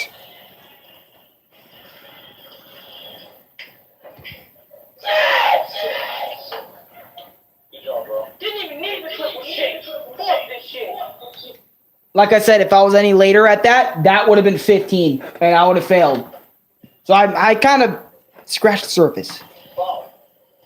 Like, he was actually saying, no matter what he tried to say. Okay, pretty much, if you want to know who's in this video, Dave was in this video, because I was doing it when Dave was telling me about something about Luke. Like, literally one time, he left the... Or his friend Eli, either one, I don't remember. But this is Crate Escape with Cortex. Shit, let him do his business, you know? Fuck, if you want to do that, go right ahead. We were like, bro, don't sit. Come on, he said. Look. I mean, just because he wants to fuck a chick. I mean, you want to pick a dick or something, you know?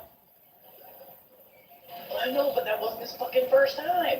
He could chill. Oh, so he's like a guy that gets bitches all the time. I'm talking like I get bitches all the time, dude. I don't even talk to... I'm just kidding. You gotta say, wheelchair, and you can shoot. Like, shut up, Purple.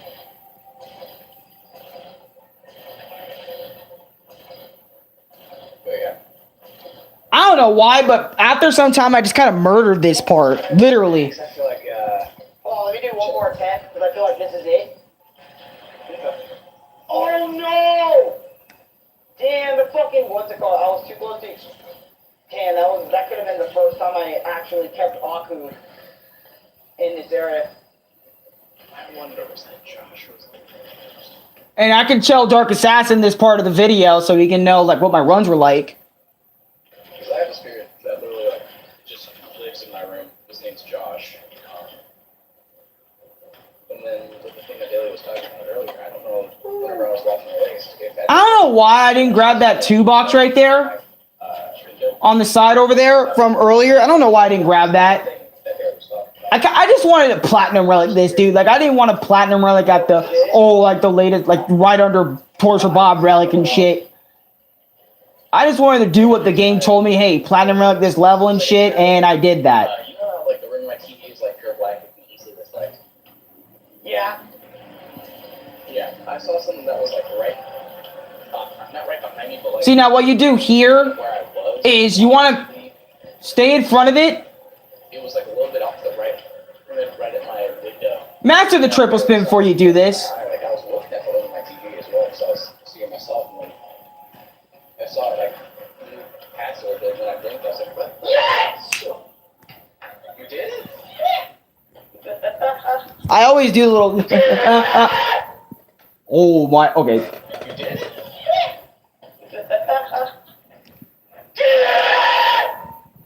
Yeah, dude. Like, that's the thing with some of these Platinum Relics. Oh, shit, I wasn't even seeing all these comments. Oh, my God.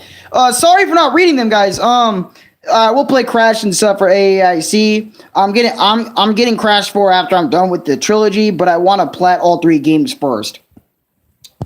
Well, what I did with the 3 games, I just platted like the ones I like. That's pretty much what I did, or the ones I felt like were possible in the trilogy, and that was it. You don't really need necessarily platinum every level. That's only Crash 4. You got to be a little crazy to do.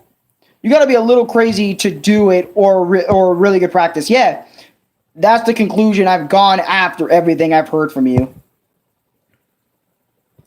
Africa Trump, thank you, Africa Trump, for the heart. Appreciate it. XD. When you're watching you complete a play, it's like you're playing like a god, XD. But then the memories of failed attempts come back, yep. I would feel nervous if I was just jumping there for a sec. I would probably restart laughing my ass off. Yeah. And that's it, man. That's my journey through Crash 4. That's my journey. My journey through the game. Platinum relicking this and that and all that stuff. And you know, get a water because I haven't been drinking anything as I was talking. Hold on a minute.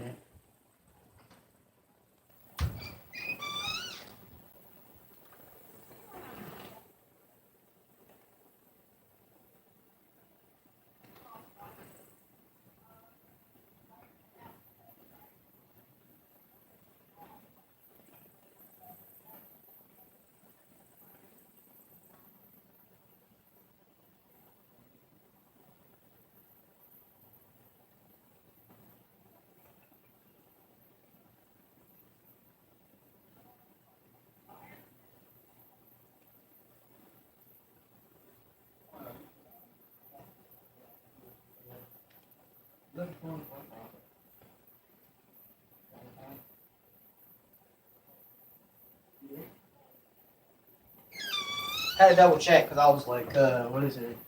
Because I had the PS4 on and my tablet, live streaming and then showing my runs and stuff.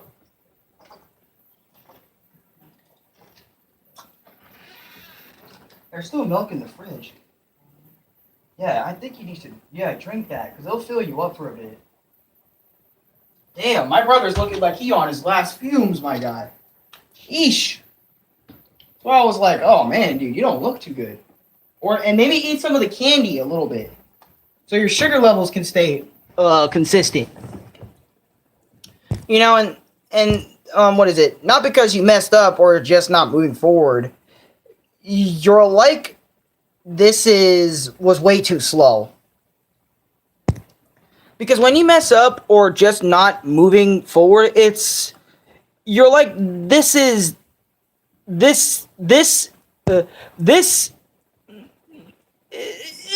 It was too slow, I was too slow. Yeah, I know what you mean. Like, I just couldn't read that fucking comment for some reason, It's like, every time in Crash 4, you have to really be moving. Like, you have to be moving, okay? You have to move. You have to move whether you like it or not. And Insane Trilogy, same thing, you gotta try to make it there fast as fuck. When you play Crash 2 and 3, honestly, wait till you beat the games normally, then start going after the time trial relics, because in Insane Trilogy's version of Crash 2, you unlock the speed tube after beating Cortex, just like Crash 3. So you have to hold R2 to run and stuff. It makes sure you slide, jump, triple spin, or not triple spin, you know, death tornado spin all the way to your destination if you need to. I don't know, just platinum relicing stuff in Crash 1, 2, and 3 just feel way better than doing it in 4 sometimes, you know, and I feel way more comfortable with Insane Trilogy's Platinum Relics. And that's the reason why I feel that way. That's because, like, you know, I've played Insane Trilogy for a long time. Who knows? You might like Crash Bandicoot 4's Platinum Relics a lot better. And another thing about, a good thing about Crash Bandicoot 4 is Platinum Relicing in that game is way less stressful than it is in the trilogy, because there are some levels in the trilogy where it's like 50-second Platinum Relics. If you don't do it in this 56, you know, 5606, you're trash. You know, you're getting the gold relic. And it's like, you know, I hate that. I really hate that. And with Crash 4, they kind of lessened the Platinum Relics. They kind of made them like a little bit less valuable. Like, because in Insane Trilogy, Platinum Relics the best thing you can get. Meanwhile, in Crash 4, the developer times are the best thing in that game to get. Which developer times, I'm not that good at. I'm not good enough to get the developer times, at least for all levels, dude. I'm good. I just like being good enough to be a master marsupial, to feel like I'm good. You know, I'm happy that I just, you know, because let me tell you guys something. Let me tell you something. All right. I'm going to have Insane Trilogy different because I play with D-pad. Yeah, I know. But I want to tell you guys this. Like, I'm going to sit down and tell y'all this from experience. You know. And this is from experience. From experience. This is from experience, okay? This is from experience. You know, and usually it'd be like, oh my god, Alex, you usually have 4 people in your streams. It doesn't matter. Doesn't matter. You know, I'll get the watch time sometime. But, and I'm not doing this for watch time or anything. I'm just doing this to make myself feel better in a way. You know, when I was playing Insane Trilogy, you know, I mainly got the Platinum Relics because you didn't really necessarily need to. Alex teaches us a lesson about Crash. Yeah, you know, I like teaching people about Crash Bandicoot. I think it's actually one of my favorite things to do. Nowadays, it actually is one of my favorite things to do. If I'm teaching you, like, what to do with it. Because I feel like I'm passing down something that's really cool. I feel like I'm finally doing something that matters. Because, like, I can't really teach y'all how to play different games, you know? I feel like, I mean, if I can teach y'all how to play Mario and shit, but, you know, Crash Bandicoot, I feel like it's kind of special to me in a way. I feel like I'm talking about like a therapy session. Whatever, doesn't matter.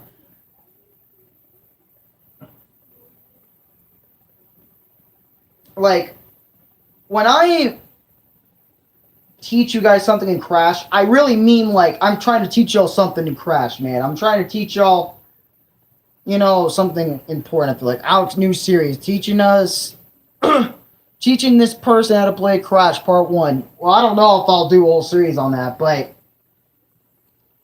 because there's a lot of tutorials out there that can do that, and I'm like, I'm too lazy to make multiple different videos on specific levels teaching y'all what to do and what's the best way to avoid, what's the best way to go.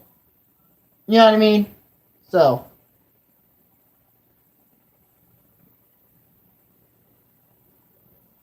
freaking hair. But what I'm trying to say is, you know, before in Crash Insane Trilogy, whenever I Platinum Relic something, I wanted a Platinum Relic because I wanted to be with the big boys. AKA, I wanted to be top in the leaderboards. I wanted to be the very best. And I kind of love the dynamic. My Insane Trilogy days and my Crash 4 days are different. Because when I Platinum Relic something in Crash 4, I feel like I don't have to do it again, literally. Like, I feel like I don't need to do it again. You know what I'm saying? And I feel, you know, I legit feel that with Crash 4, when I Platinum something, I don't want to go back and get a better time. I just want to leave it as it is. That's my best. I'm fine with it.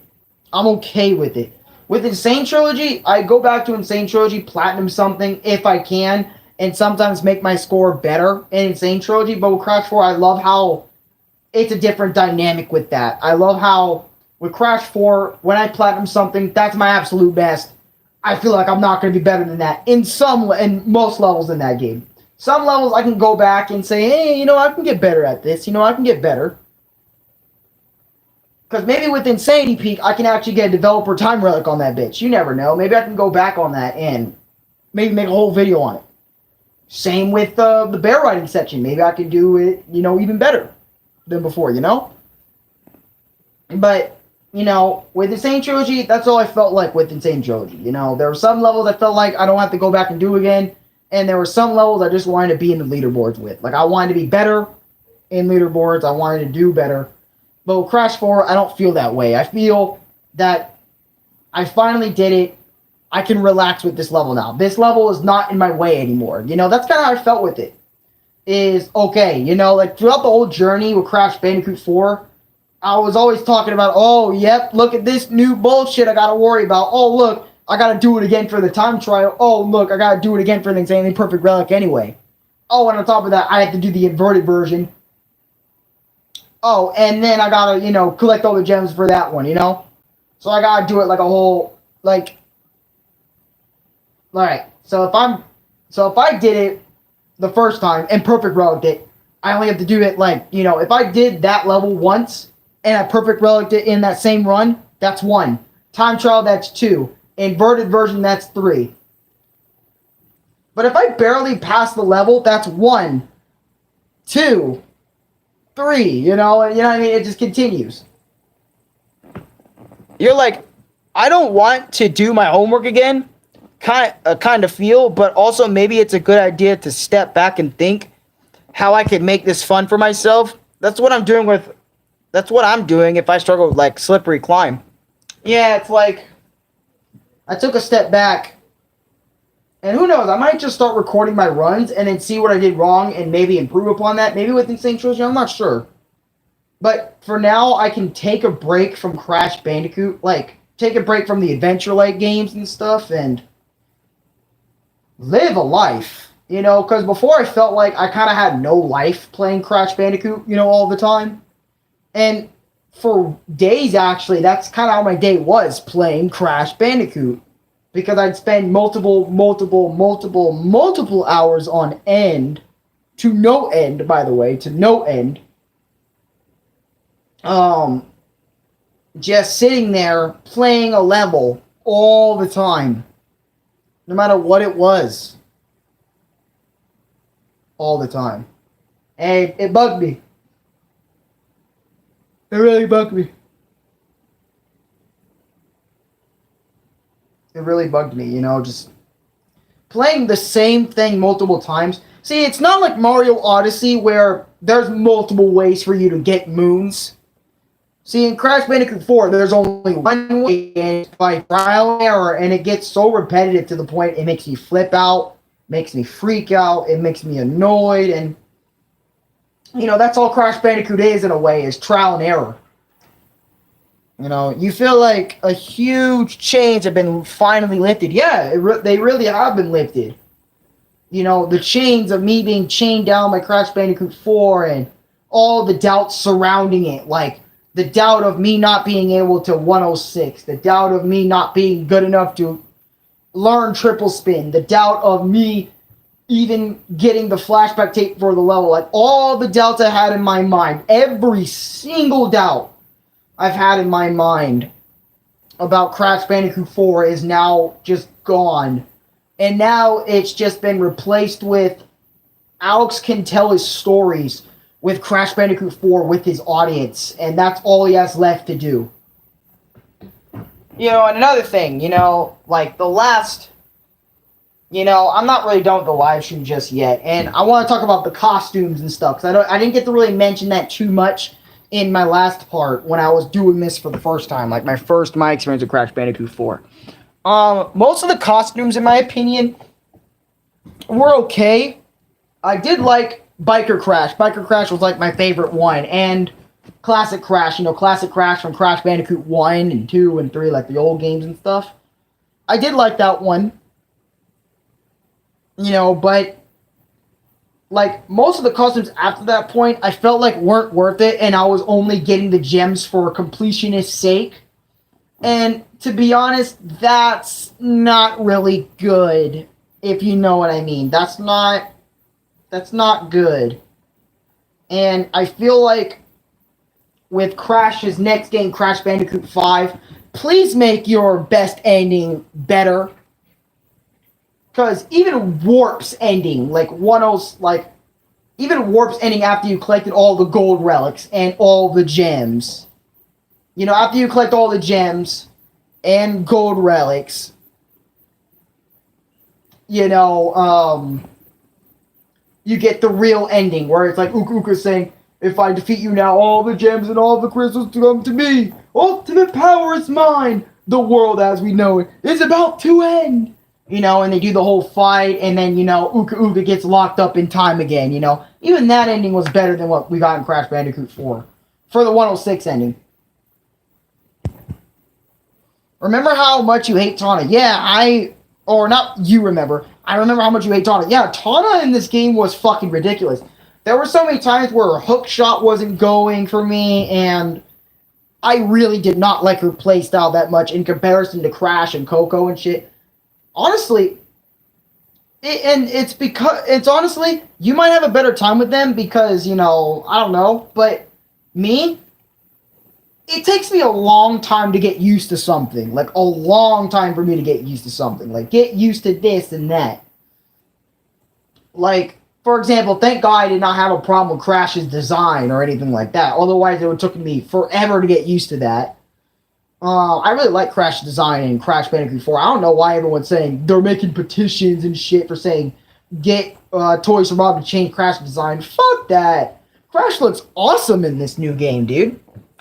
In fact, the lighting for Crash's model for...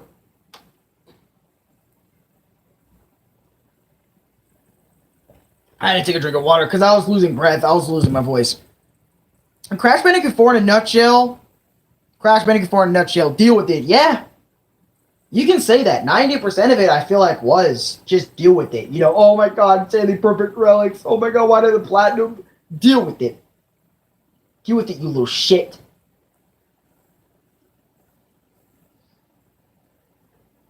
And I want to thank this YouTuber, Al Barak. It was some Crash YouTuber that... He's really good at the Crash Bandicoot, by the way. Way leagues better than I am. And he was telling the community, the Crash community, to get straightened out, because most of the Crash Bandicoot community today is very toxic. And I do my best to really stay away from the Crash Bandicoot fandom, because I'm not really... Because when I got into the Crash Bandicoot series, I never really talked to anyone that also liked the series, you know what I mean? I've always kept my feelings about Crash very, not secretive. And other times you feel like you're doing really, really bad for no reason. Yeah, some of it, yeah. But, with the Crash community, if the Crash Bandicoot community, I really hope when the Switch version comes out, the next-gen versions of the game comes out, I hope the community does get better, and start getting better, because, I want the Crash community to thrive, and love Crash. Well, I mean, people love Crash Bandicoot regardless. There's going to be good people out there that can 106 the game no problem out there, but I get where people, where all the rage and all the hate is coming from. 106 in this game is not an easy task. Especially your first time doing it. You're going to fucking hate yourself by the end of it. But if you constantly keep on doing it, you're going to get better, and 106 is going to feel like a damn breeze. I know that, but I don't feel like going back and doing it again. I personally don't have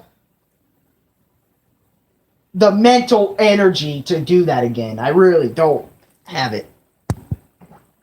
How's the community? The community, to be honest... they're always sending death threats to Toys for Bob and always saying, oh my god, why is why? I mean, I said it too. I'm guilty of this, but I've always bitched at Toys for Bob saying, you know, why isn't Platinum Relics required?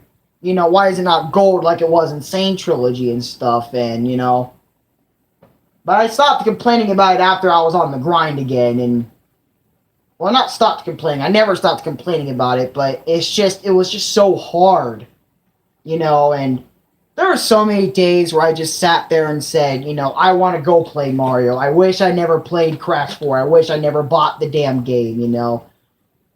I wish Crash 4 never existed. You know, there's always going to be that time where you're so angry you say shit like that. Hell, I think I even emailed Toys for Bob one time because I was so fucking pissed at the game, you know. I'm getting to those levels where I'm getting worse and worse as each Crash game comes out. You know. I just want to experience something new now. Like, something new, you know? Like, for example, if, like, I don't know if I'm ever going to get enough money, but if I had enough money to buy a Nintendo Switch and a TV set and Smash Ultimate, I'd be over there right now trying to master characters, playing its story mode and stuff, and doing all that, because I feel like that's kind of where I want to be in the next direction. That's kind of the next step I want to take. You know, in my journey with gaming, I kind of want to take it back to, like, Nintendo and kind of go back there. Because Crash Bandicoot,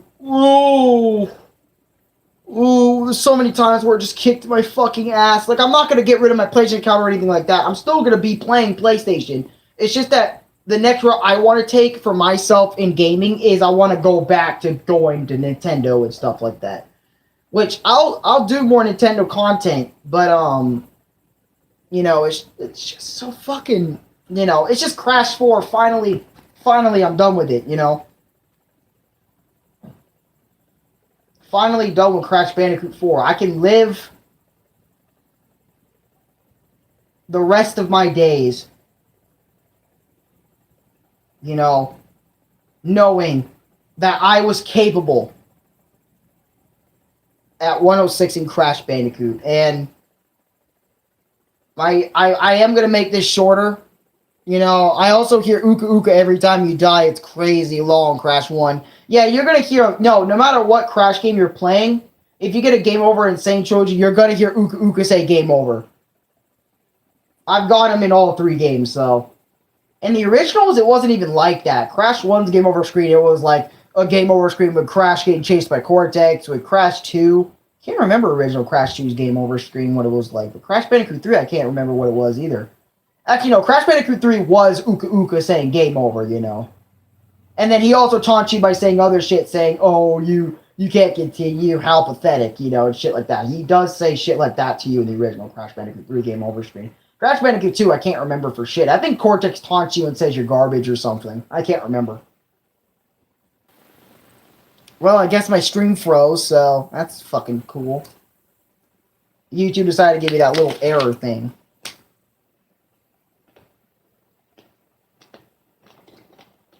I'm doing the red gem as we speak. Oof, damn. Best of luck to you, man. I remember when I was first doing the red gem, I thought it was impossible. When I finally did it and then continuously kept on doing it, it got easier.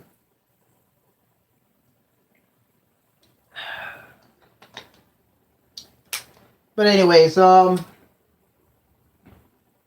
know, I want to thank Toys for Bob again for creating this game, but also,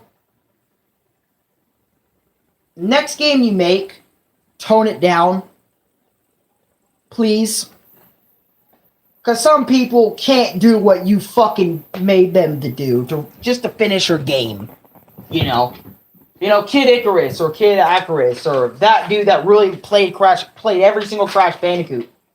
My last note is, make Crash Bandicoot 5 have less collectibles, please. My soul depends on it. Like, literally, my soul depends on it. Like, if you make Crash 5 even more difficult to Crash 4, I don't know what the fuck, you know, not casual friendly, still make it difficult, make it like at least Crash Bandicoot 3 level of difficulty, or not Crash Bandicoot 1 level of difficulty and Crash Bandicoot 2 level of difficulty. Maybe make it Crash Bandicoot 3 level of difficulty and keep it there. Or at least bare bones Crash Bandicoot 2 difficulty, where it's like, you're going to have that one level that's going to remind you of Crash Bandicoot 2. You know, it's not going to be a whole thing. And don't make backtracking a serious thing. Like, please tone that down. And also, another positive for Crash Bandicoot 4, there's no death routes in that game. So it's kind of crazy, you know? And please give us a bottom that resets. Oh no, in Crash Bandicoot 4, they do have a reset. So when you're doing the level regularly, and if you're trying to go for like that insanely perfect, you can restart the level. But it takes about 25, 30 seconds for it to reboot the whole level for you. So they do give you a reset option in Crash Bandicoot 4, but shit, but when you're time trialing, just go off edge when you fuck up. It's a lot faster on the reboot the level time. It's a lot quicker than just restarting the whole level, because then you gotta wait 25 seconds regardless anyway when you click the restart. But as I was saying, is just what I recommend is for all Crash Bandicoot players that are trying to get into Crash Bandicoot 4, 102, like just 100% the game. The ending is, well, the 100% ending is a lot better than the 106 ending. And if you want a 106, go for it if you want to, you know, but I strongly recommend you just 102 or just 100% the game, just regular it. Don't go the extra mile like I did. It's not worth it. It's not worth the time and effort. I mean, unless you feel it's worth it, like, I technically feel like it's worth it, because, you know, if you guys are trying to 106 yourselves, I can tell you guys what the fuck to do. But, in order to get there, you know, maybe be on my level, and I can tell you to Platinum Relic everything, so that's kind of good, and, you know, it's about the journey, not the destination that you're trying to make it to, it's about the journey itself, getting to that point. That's what makes it worth it for me. But anyways, guys, I hope you guys did enjoy my 106 experience with Crash Bandicoot 4. It's about time. I know it wasn't as long, and I know you guys, I know I started the stream way too early, like way earlier than I thought, you know, since I know there's a lot of people that aren't out of school, and I know there's people doing their own thing, and I know there's probably some person out there that's tired of Crash Bandicoot, you know, fucking content from me. You know, you always gotta have that one guy that's like, oh my god, where's Mario at? Or where's the Bleach content at? You know, you're always gonna have that one guy where it's specific, you know. Okay, but can you help me through some of the levels on Crash also? Today, because I'm gonna, like, after Louis' classes, he kind of wants the PS4. So, and also, I'm gonna be, like, on my tablet for the time being.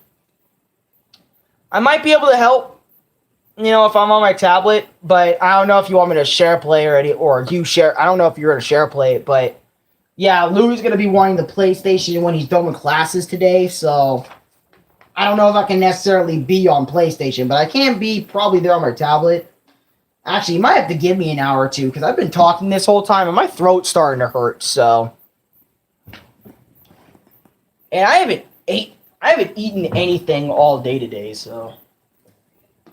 Since we don't got, I mean, I'm not saying we're stupid poor, because we're living a good life. I'm living a good life. Like, I want people to know that. I'm living a good life right now.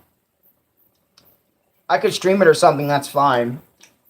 What is it? Because, like, I probably won't be on, hell, I might just fucking sleep after this, because, it took me a lot to write this down, and it took me a lot to show you guys. Oh, man. Bro, you should just eat something, at least one thing.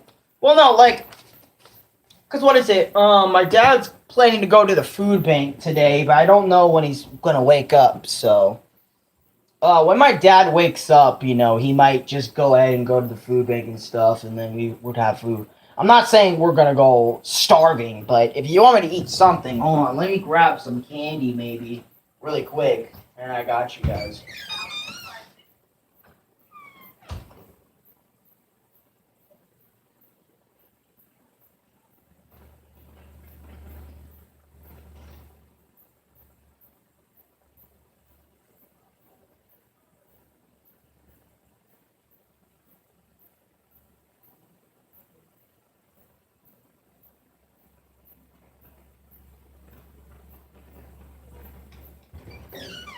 Alright.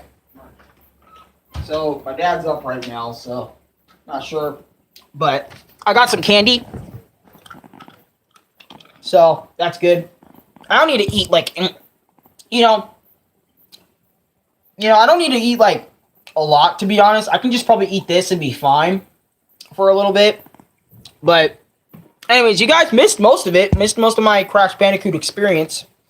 My second experience, my 106 experience where I completed the game. I'll show you guys one more time that I did 106 the game. By the way, you know, I got my hair. I got a haircut, kind of. I did my hair myself. It's nutrition, that's more important. Thank you. You know? And, anyways, also I can re-talk about what I just said. I don't mind, re-saying what I said for more people since they came back in. But I was saying, like, you know, I was talking... I can give you all a little rundown what I talked about, pretty much. I talked about more positive and negatives that I had. I showed you guys all the Platinum Relic runs I had on the PS4. Like, all the videos I had saved on my PlayStation that were Platinum Relic runs. I've wrote a list of levels I didn't like platinuming and I did like Platinum Relicing. And then I talked about the history of Crash Bandicoot 4, you know, and how long it took me. It only took me 3 months to complete. I'm really happy that my dad and my brother and, you know, Chris, they all congratulated me the moment I did 106 and become a Master Marsupial. And I remember Dad saying the funniest thing, was it, now you don't gotta mope around all the time. Because during that time of Crash Bandicoot 4, I was moping a lot, dude. I was hating, dude. I was... Day in, day out, I'd be fucking sad as shit if I didn't, like, do something that day, if I didn't Platinum Relic that level that day, or I didn't have enough skill to pull it off, you know, and, it bothered me a lot, and for a long time, I was just gonna leave my Crash Bandicoot progress at 102, and 88 trophies, and then I insanely perfected every single level in the game, and that's what motivated me to start doing the Platinum Relics, and, you know, which the Platinum Relic took me a lot longer to do because I didn't have that many Platinums. I only had 9 Platinums when I 102'd the game in the first place, so I had a lot to do still. And my Insanely Perfect Relics weren't even that much, too. I only had 22 Insanely Perfect Relics out of 38, which I had a lot more Insanely Perfect Relics than I did Platinum Relics, but you know the deal. Anyways, I just wanted to tell y'all thank you for always sticking by me and shit, and also listen to me ramble about Crash Bandicoot. You guys are probably like the only people that was like sit there and listen to me talk about Crash Bandicoot. I don't think anyone really would sit down. I mean, Chris has to hear it all the time regardless, because I'm playing Crash, or I have Crash in the background when we're at a party and stuff, and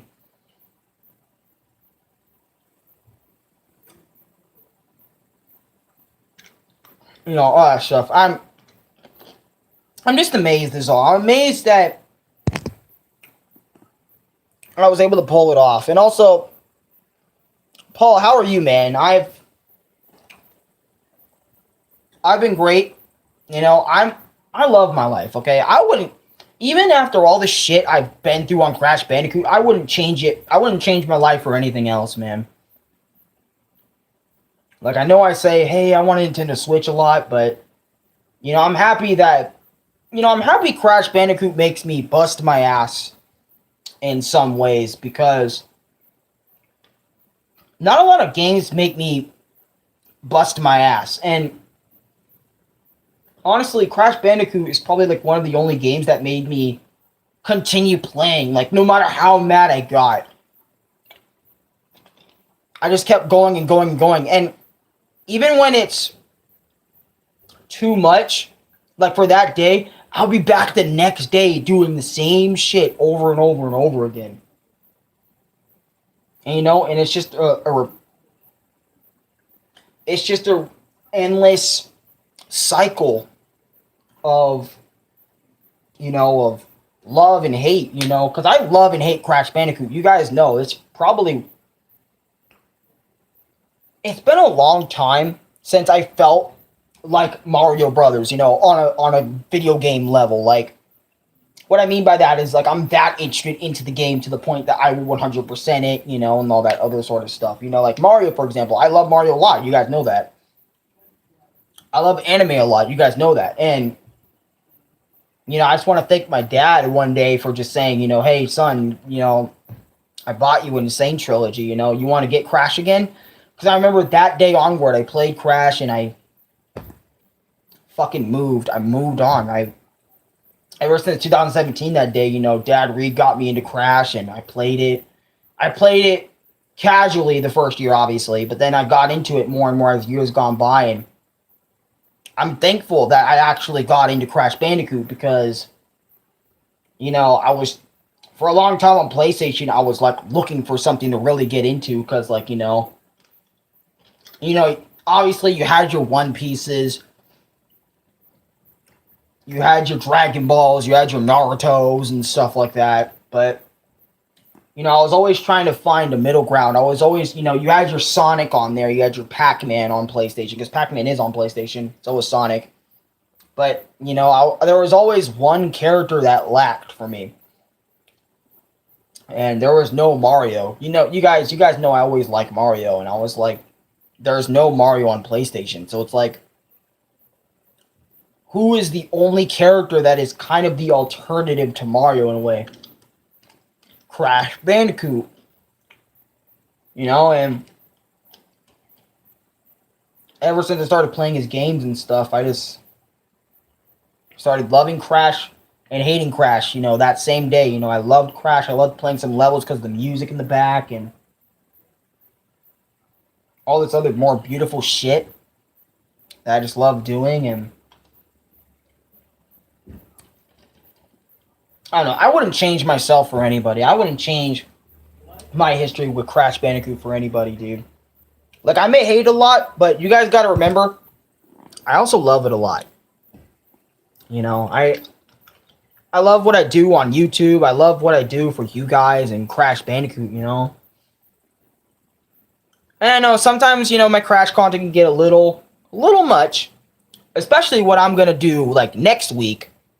Because next week's live stream specifically is I might do a Crash Bandicoot tier list, or I might just take a break from live stream in general next week, because I've been going live every week constantly. Well, I mean, and people are like, dude, Alex, how are you taking a break? Well, because I only post once a week. Well, actually, I don't need a break from live streaming. What the fuck? I mean, sometimes you do, but,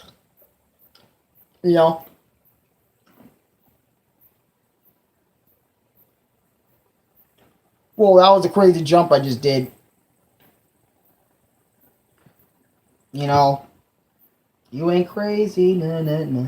Just a little bit insane. Well, you ain't crazy if you're not a little bit insane. If you guys remember the Ooda Booga Boogie Crash Bandicoot rap from JT Music Part 1 and 2, every time I listened to those songs back in the day, like, when I finished Insane Trilogy,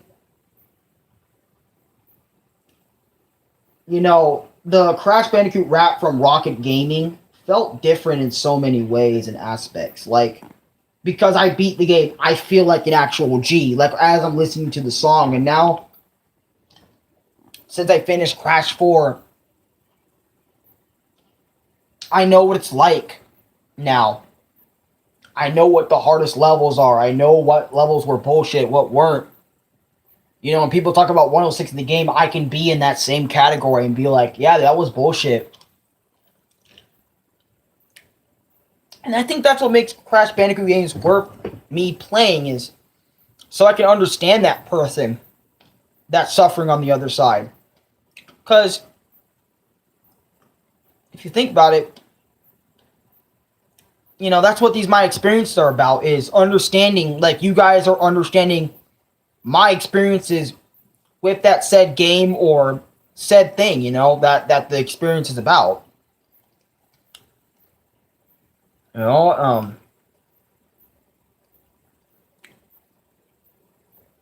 and I think that's why I enjoy Crash Bandicoot the most, is the experiences I hear from other people. And if they're struggling really bad on something, I can help them out. And I think that's another reason why I'm probably so respected in the Crash community sometimes, because I be getting, like, if you guys remember my Crash Bandicoot live streams, I would get a friend request from people all the time.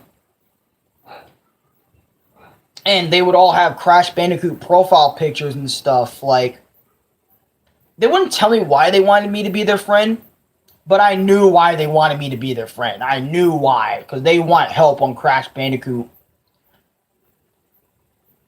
Crash Bandicoot, whatever they're playing, you know, Crash Bandicoot 1, 2, 3, maybe 4, you know. I don't know. Maybe, I don't know. The reason why I didn't really accept most of their friend requests most of the time is because, you know, I don't know them. And they need to start telling me why they wanted me to be their friend. You know, in the message of why they want to be my friend in the first place. So I know, like, why they want to be friends with me. Like, do you want to be friends with me so I can help you out on Crash Bandicoot? Do you want me to be friends with you so that you can get to know me? You know what I mean? It's like, I don't know. That's the type of PlayStation friend request I'd always get. And they wouldn't tell me why they want me to be friends with them. They would just friend request me. And it's like, I don't want to accept them because, one, I used to have, like, over 300 plus friends on PlayStation. And I am now down to 25. It used to be less, but then I friend requested people that really wanted to friend request me back. So I have 25 friends now, which is way less than I had. And, you know, if you want to get to know me, you can get to know me from my videos too. You know, you don't, well, I mean, it's nice if you want to talk to me and shit, like on PlayStation, you know, that's cool. You know what? Hit me up on, you know what? Fine. Hit me up on PlayStation, but tell me why you want me to be friends with you first. You know, like, do you want to be friends so, like, I can get to know you? You know what I mean? Just the same shit I said earlier. Like, be my friend if you want to get to know me, or be my friend, or friend request me if you want help on Crash Bandicoot. It's About Time, or Insane Trilogy, you know, or fuck, if it's the originals, I don't know.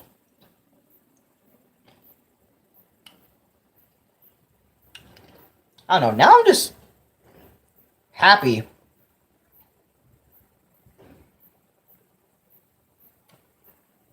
Because just doing Crash Bandicoot, like, just actually managing to 106 is just blowing my mind. Because every time I mention it or talk about it with someone, it's just, dude, that's my best achievement on PlayStation yet, buddy boy. Damn, what'd I join into? You know, just me talking about people who friend requested me because of Crash Bandicoot, and, like, why, you know, like, why I need information on why you want to friend me for, you know, why you want to send me friend requests. Because ever since I did my Insane Trilogy series, I've been getting a lot of friend requests from people. And I don't know why they want me to be their friend. But I know why, but I want them to tell me, yo, I need help with this level, or something like that. Okay, get a party with me. I can help you out, you know? Yeah, 106 is a special achievement for me. It's just, you know, just being able to do it. Despite every YouTuber saying, I don't recommend it, you know, I was able to do it. You know? I was able to push myself to the point that I was able to do it. And, you know, imagine if I didn't get Crash Bandicoot. Well, first of all, my PlayStation TV, they would still be here, okay, for one. And two, I'd probably be playing, what, Pirate Warriors 4 maybe? Or, I actually wouldn't know what I'd be playing if I actually didn't get into Crash when I did, to be honest. Like, I know I'd be playing something and hanging out with Chris and stuff, watching him probably play Persona and stuff like that. But yeah, as of this very moment, I'm just happy right now. I'm content. You know, I'm kind of like Cortex in the 106 ending, where it's like, he's happy with himself. You know, he's had, well, not 106, but at the ending of the 100% ending in Crash Bandicoot 4, It's About Time. You know, Cortex is finally at peace with himself. You know, and you know, no bandicoots, nobody like giving him any trouble, no daunting memories, no destruction, no nothing. He's just chilling on a beach somewhere at the end of the universe. That's a worthwhile ending in a way for Cortex.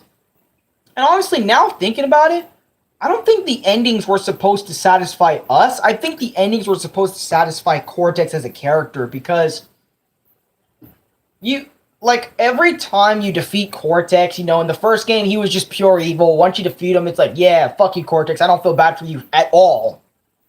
You know, but then as the games move along, you start feeling bad for Cortex in a way. Because Crash Bandicoot 2, sure, you defeat him again, but, you know, but in Crash 3, he doesn't want it. Sometimes it feels like he doesn't even want to be a villain anymore. He just wants to live a life without Crash and Coco and all of them intervening with it. And same with Uka Uka, because Uka Uka be dragging him along and shit too, you know. All that. Hey, Louie, how you doing, man? I'm gonna get Louie on playing Crash Bandicoot 4 one day.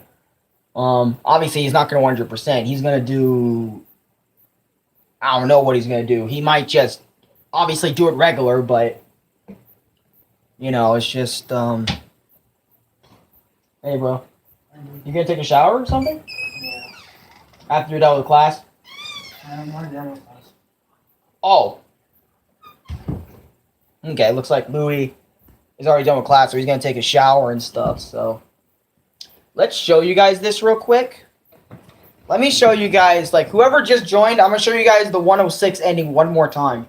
Because I love you guys, and I'm going to show you guys my progress in Crash Bandicoot 4 one more time. And then, for real, I'm going to end this little thing, because I've been talking a long time. And that's probably, like, annoying, you know, my dad a little bit, because when I get in a ranty rant type of state, I can't stop talking, so.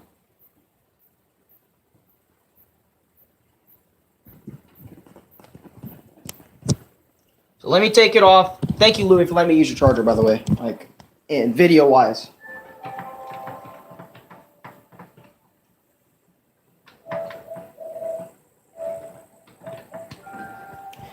Me, when I play Crash, where am I landing? Yep. Which, another thing Crash 4 I do appreciate you for is the little yellow platform you get right under you every time you move. Because in Insane Trilogy, a lot of people were really struggling with where they're landing and where they're landing, like landing in, or am I landing too close? Am I landing too far? Am I landing too behind, you know? I kind of got used to it as I'm seeing Crash's shadow, because I'm always looking down, you know, at Crash's shadow when I'm doing stuff like that, but in Insane Trilogy, but I do see where everyone's coming from with the problems. My hair is a mess. Look at it. So what's your favorite video I made? Sorry if this is a tension hog move. Hold on. Let me try to think of one on top of my head, because I can't remember. Hold on. Let me think. Give me a minute. Because, like, I kind of just have Crash in my head at the moment. And it's been a little bit since I've watched one of your videos, so.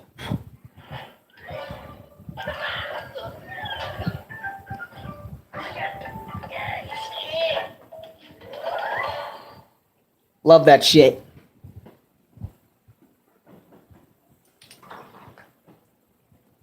I don't live and breathe Crash Bandicoot. Well, I kind of.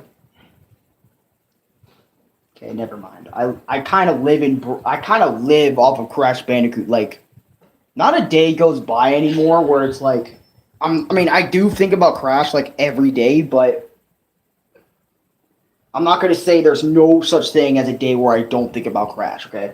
There are days where I don't think about Crash that much, but there are also days where I think about Crash a lot.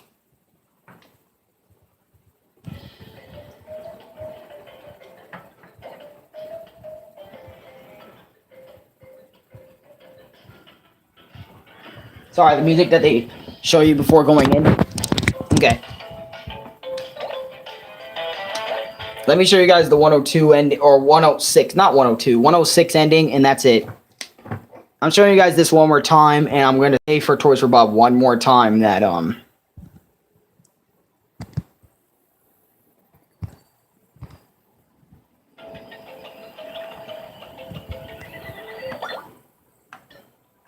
that's my progress one more time, you know.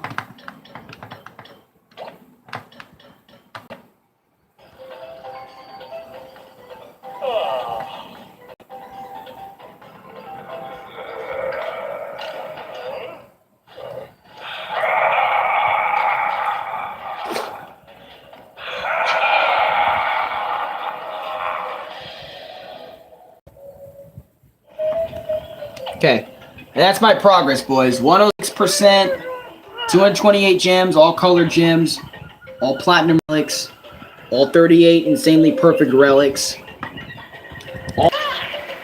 Okay, sorry. Okay. Yeah, all colored gems. Okay, all platinum relics, all insanely perfect relics. All 21 flashback tapes required. All platinumed on the flashback tapes. That's what I wanted to show you guys, okay?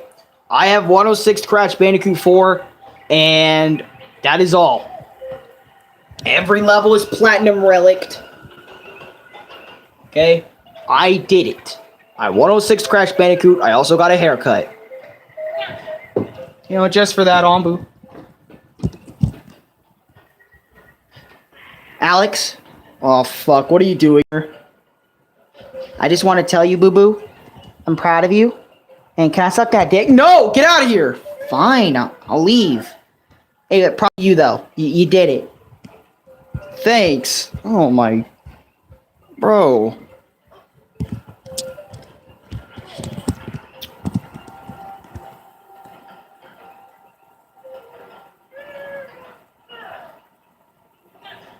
Why'd you make me do it, Ombu? Anyways, I'll see you guys later. I love you guys. Peace.